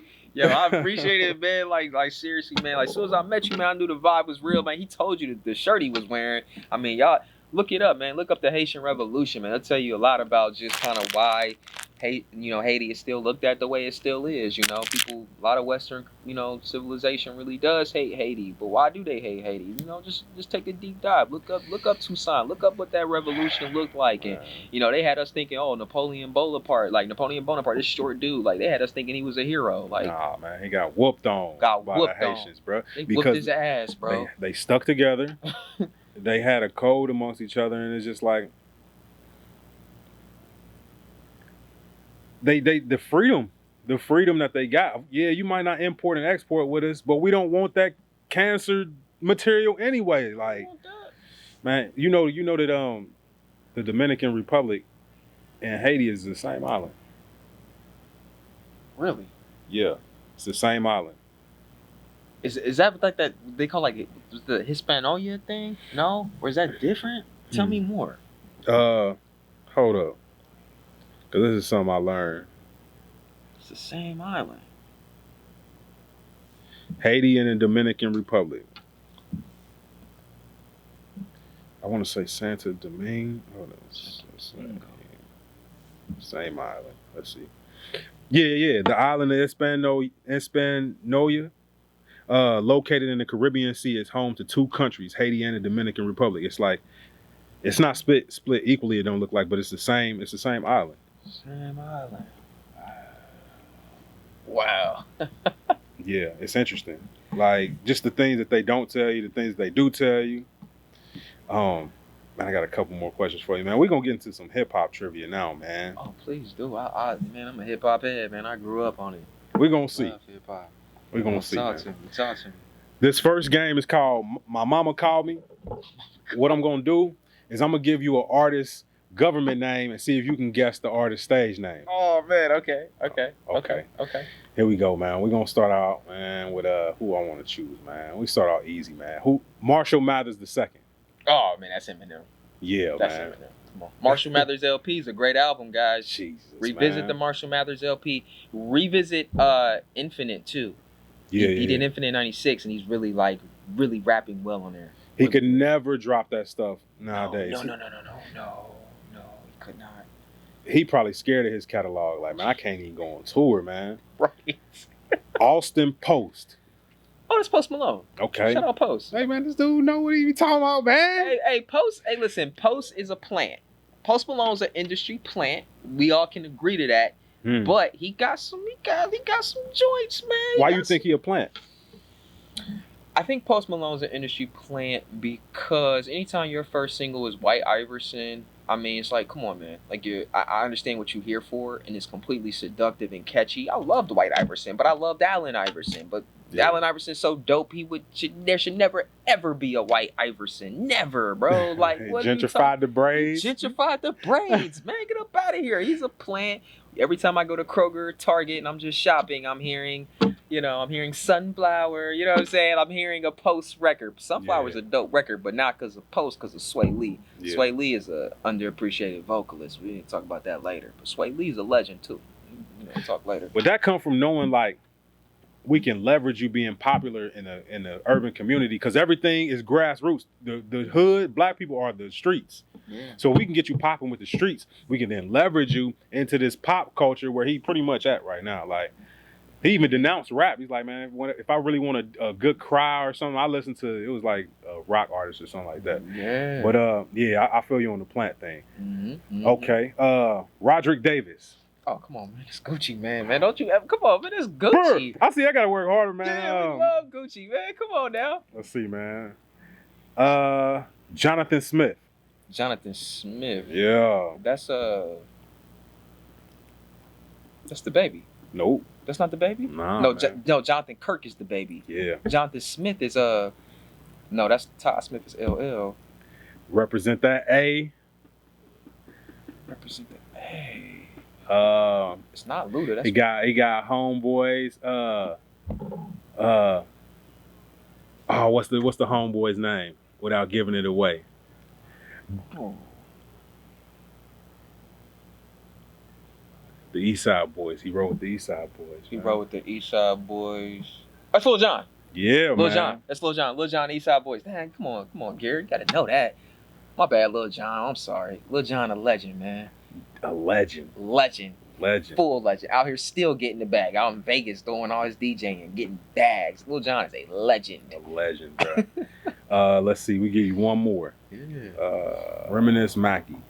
Reminisce Mackey? Yeah. Damn. First and foremost, that's a beautiful name. Right. Reminisce Mackey is an amazing name. Of course, it's a female. Yeah. Hip hop artist. Her husband is a house husband, it seems. Her husband is a house husband, it seems. Ooh. She was a female rapper? Yep. If she don't like you, she will clap you. If she don't like you, she'll clap you. Yeah. She got a house husband. Yeah. Currently, to this day. Yeah. She from New York. She from New York. She rolled with a crew of like what are they? Puerto Rican, maybe. Her crew was mainly Puerto Rican, I think. Her crew is Puerto Rican, and she's black. She black. And her crew is Puerto Rican, and she rapped. Ticket 5, ticket 4, ticket 3, ticket 2, ticket 1. Are you? Remy Ma. That's Remy? Remy Ma. Oh. Something happened to Remy Ma in jail, and she came out looking crazy. Yeah, she did. No, she did. She didn't look like that when she went in jail. How you go to jail and get softer looking? Right. Like they perform surgeries in jail? Like, how does that go? I look at her Instagram like, this is crazy right now that I'm attracted to this. Yo, Remy's different. She came a long way. She's not throwing bottles in the club no more. She came a long way. Man, she used to sound like DMX. I used to think it was DMX. Like, Yeah. dang, Fat Joe did a song with DMX? That's hard. That's Remy. That's Remy, man. Don't shoot me. Don't shoot me, man. I think that's where that's all we're gonna do today, man. We play one more game. This is a game I play with everybody. Okay. This game is called This or That. This or that. What I'm gonna do is I'm gonna give you a couple options. You tell me either this option or that option, whichever one. Gotcha. Gold Star Skyline, Oh, Skyline. The Chronic, or Get Rich or Die Trying. Get Rich. Kobe or Iverson. Kobe. Who had the best rap album though? Kobe or Iverson? Kobe. What? That Kobe. Come on. KOBEILOVE. You with Tyra Banks on the hook? Man, Kobe is. That song is fire. Come on. What He I knows live lyrics. He said basketball. He said from Italy to the U.S. Yes, it's raw. What? Kobe was in his bag on there. But listen, Iverson snapped on that 56 bars though. But David Stern made him apologize for that. I thought that was whack. They made him apologize. But we love Ivo. But hey, Kobe had hits, man. Kobe had hits. I ain't hip. I'm gonna have to go listen. I think Kobe had Tyra on the hook, man. what the fuck is she doing on the hook, man? On the hook. Can nobody see your face? She was on the hook, man. Oh my God, man. I don't know if you indulge, but Swishers, Backwoods, or Papers. I'm a paper guy. I'm a big raw cone guy. I live for the raws. My new favorite thing, it's by King Palms. They're banana. They have a flavor. It's called the flavor is banana, but it's a palm. It's a palm roll, and it's made from hemp. Yeah. I like to smoke. When I do smoke, I like to smoke naturally. So I'm a big paper guy. Or my new latest thing is those King Palms. King Palms. You see King Palms, get them. Mike Tyson makes a really good cone too, but he only puts one of them in there. It's for like $5, but it's really long though. It's a good cone.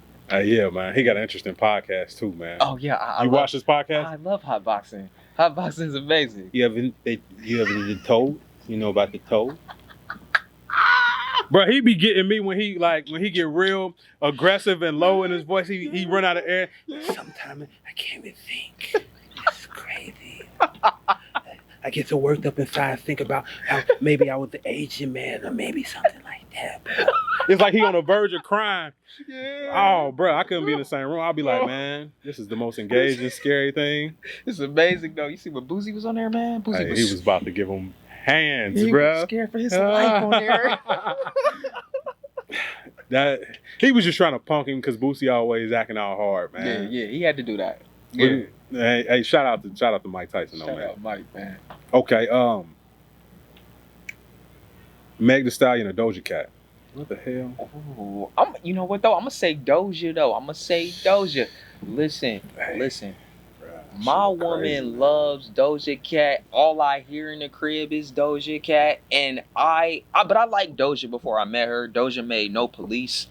She made it on Purr. She had an EP called Purr, P with like 3 R's. She had a song called No Police. All these bars, no police. Like I really like No Police. That put me on the Doja like 2014.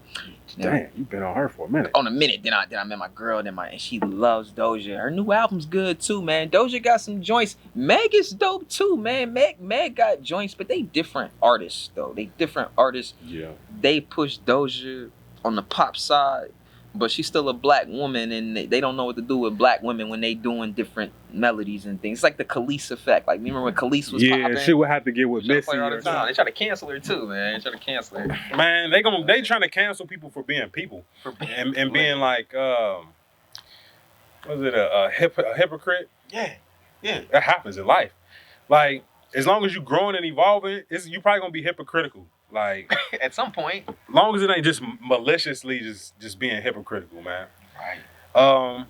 Would you rather constantly stutter while speaking or constantly stumble while walking? Ooh. I think I'd rather constantly stutter because I feel no. Now take that back. I'd rather stumble by walking because I can play it off easier. I can play it off. I'm smooth at playing off like things that happen that are an error. I can play it off. Yeah. I'm really good at that. But if I'm a big communicator, so if I've got a lot of like stuttering and lapse in speaking, it would I feel like I would lose people. Yeah, you So I'd can't rather afford that stumble. one. I can't afford that. So I'd rather stumble. Plus my business is all about talking to people. Yeah, So I'd rather stumble because I can play it off. rather hop out the car and fall on the front line and get the deal done and be. I don't trust you, man. You can't even get it together, Yeah, man. you can't even say contract. What's going on? Yeah. You ain't got no clean clothes. You going commando or you turning your drawers inside out? Oh my God. I'm commando at that point. If I ain't got no clean clothes, I'm commando. We just gonna be pulling up commando. It is what it is. We pulling up commando, man. Pulling up commando. Or you just stay in the house till the clothes get clean. Just That's an option too. Or don't get to that situation where you have to make that decision. I'm a big preparation guy. You know, stay ready. Don't gotta get ready. yeah. But if I'm in that situation, man, we going commando. We pulling commando. It is what it is. That's what we doing. Cookie or brownie? Ooh, I'm a cookie guy. 'Cause I grew up on like oatmeal raisin cookies and sugar cookies. Oh, I mean, I'm from Cincinnati, so of course I like. But what are those busking cookies where they put that little stupid like icing swirl on it? But Them it's like thick cookies with the hard icing. what is that? It's good, but what is sugar? Pure sugar. It's good, but that's just crazy. It don't seem right. It's something about it like, man, this is like the consistency. What is it breaking down into, man? Like, what is this? Have you ever had a cookie from Corito? Corito that makes burritos? They make cookies? Man, Corito they makes make cookies? life-changing cookies.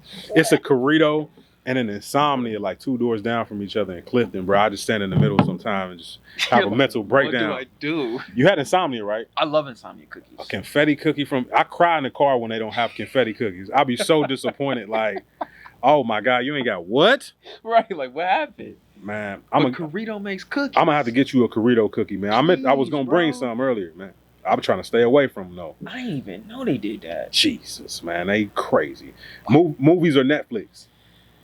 I'm gonna say movies over Netflix. Netflix is like hit or miss these days, y'all. Yeah. Like I still got the subscription, but it's hit or miss. I'm more like, especially when the pandemic happened, I think we all got to the point where we started like revisiting old things or revisiting things that maybe we didn't have the time to lock in with. You're trying to bring yourself back to a better time. You're like, man, where's the 90s songs and the movies at, man? Polly. Let's watch. I ain't seen Polly, man. Let's watch that. It was good.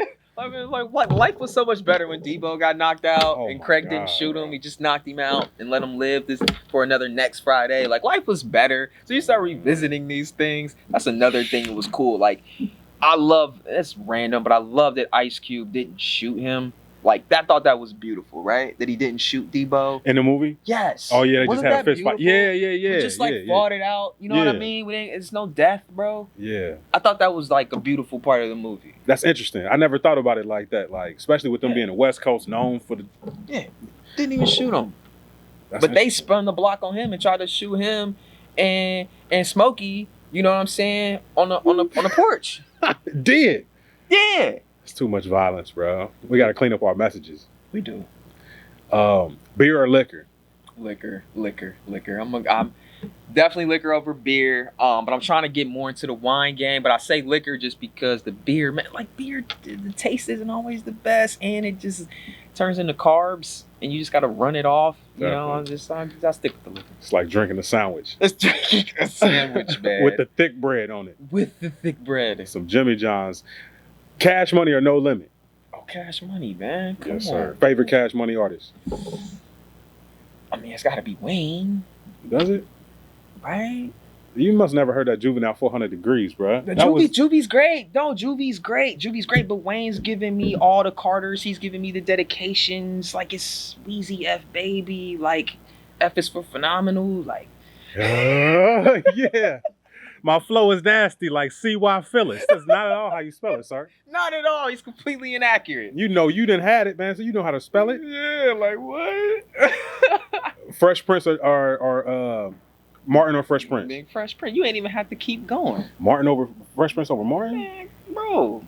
What? In West Philadelphia, born and raised, playgrounds where I spend most of my days chilling out maxing. You're like, I feel you, man. What you talking about? He pulled up on Uncle Phil in the taxi with the hat on, with the two-tone. We not With the hating on propeller, Will Smith man. with the propeller. He pulled up. He gave everybody in that house game. He taught Carlton how to be a real one. He taught Ashley that she beautiful and she can be herself. He put up with Hillary being like on some Legally Blonde ditzy stuff. Yeah. He showed Uncle Phil how to be a better man and a better dad. He dealt with two Aunt Vivs, one dark skin, one light skin, dealt with them both. He had good relationship with Jeffrey.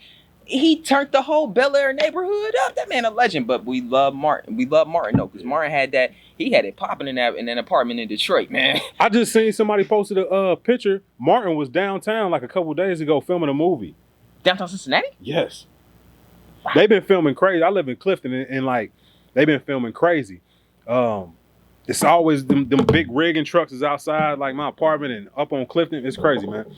Because you get tax breaks for recording here. If you spend over $300,000, you get that $300,000 back from the city. Really? Just to bring your economy here. Wow, I didn't know that. Yeah, man. Hollywood is dead, man.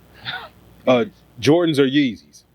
Oh, come on, man. I'm going to go to J's, man. Got to be the J's. But I respected Yeezy when he said Yeezy jumped over the Jumpman. I thought that was one of Kanye's hardest bars, saying Yeezy jumped over the Jumpman. But right now, I'm going to still say the J's because the legacy's there, and it's just harder to beat a Jordan 1. A Jordan 1 is still one of the most beautiful shoe, bro. That silhouette is just beautiful, man. But I love Ye. Love Ye. Love Kanye, and I love what he's doing with that brand. It's $1 billion industry. I love what he's doing, but I still gotta give it to the GOAT. I gotta give it to the GOAT. All right. Would you rather have a chick with an ugly face and a nice body, or a nice face and an ugly body?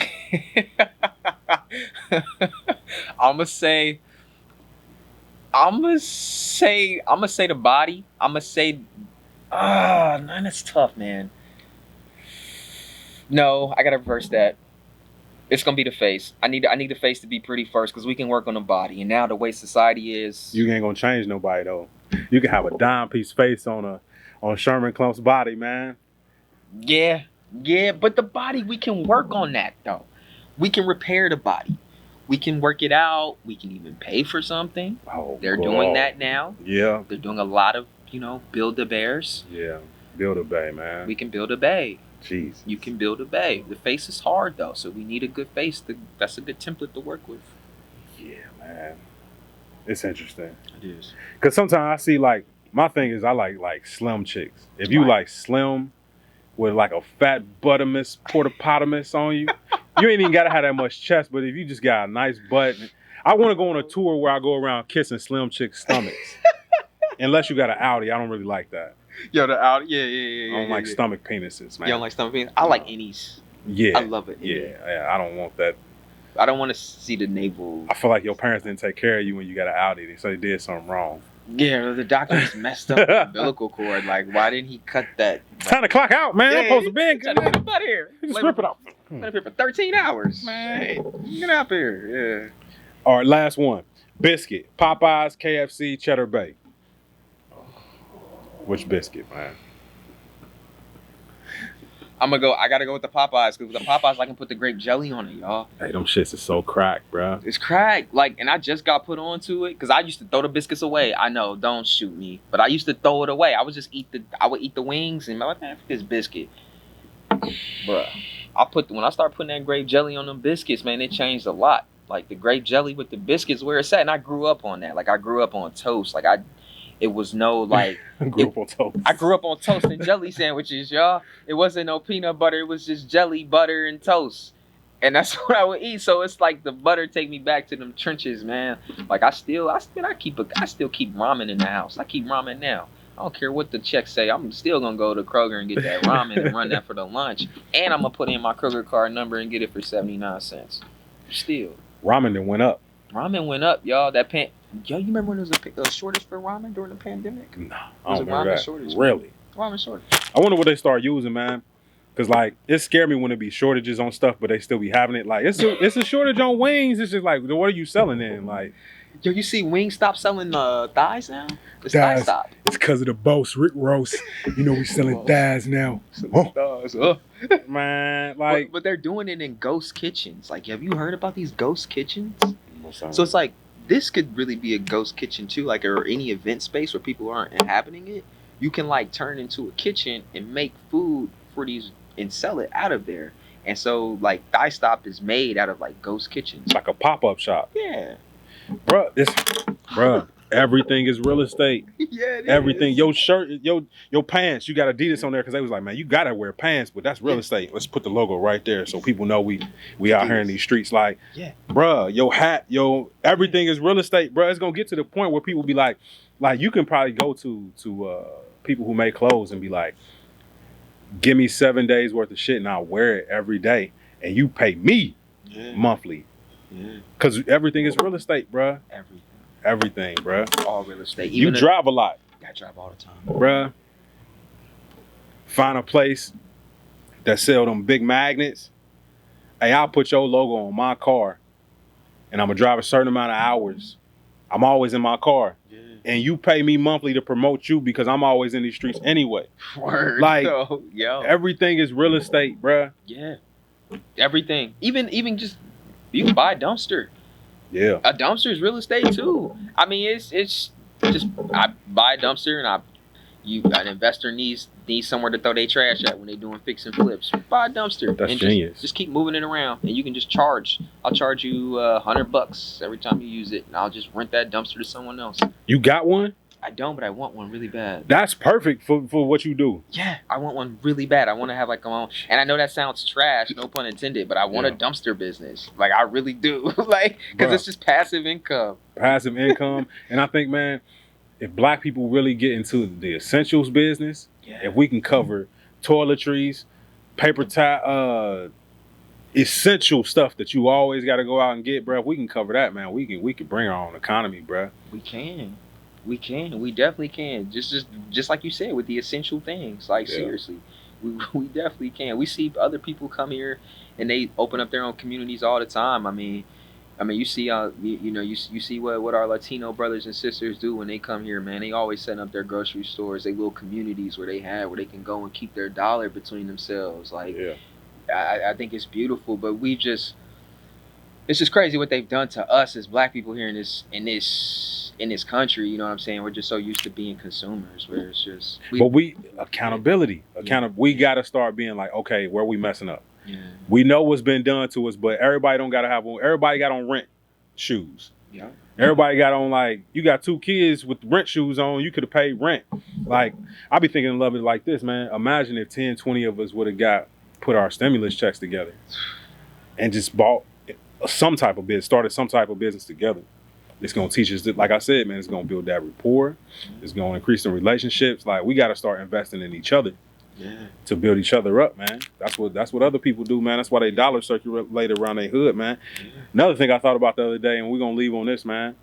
How many Asian people have you ever seen buying stuff from Asian hair stores? You know what's so funny? I've never, ever seen it. Ever. I just see them owning and selling it and like looking at you weird or not really wanting to help you, but I've never seen them buying there. Ever.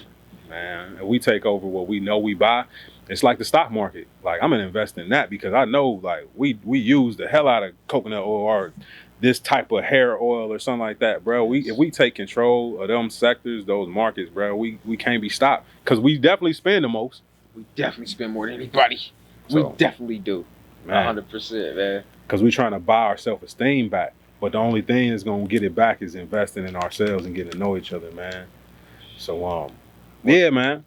You have something else you want to say? No, that's it, man. But you saying that made me think of that Kanye lyric. What he say?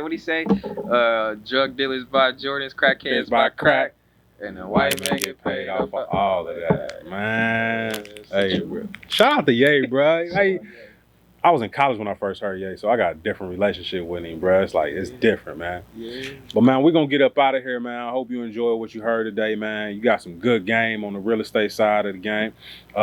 Put it to use. I'm going to be, man, hey, I'm going to be hitting you up, man, because this is something I've been wanting to get into, man. Like, when I get information, I don't just get it for me, but I know it can help everybody. So, yeah, man, check it out. Go to the crib, man. www.sixcentsmedia.com, sixcentsmedia.com. Check us out on Instagram, Type Shit Podcast, YouTube, Type Shit Podcast. Check us out there, man. Check out the content. Leave a like. If you got anybody who you know is out here on their grind, making a way for themselves, man, point them this direction, man. We talk to entrepreneurs about their entrepreneur journey, entrepreneurial journeys, and we just want to shine light on people who out here getting it. I'm talking about.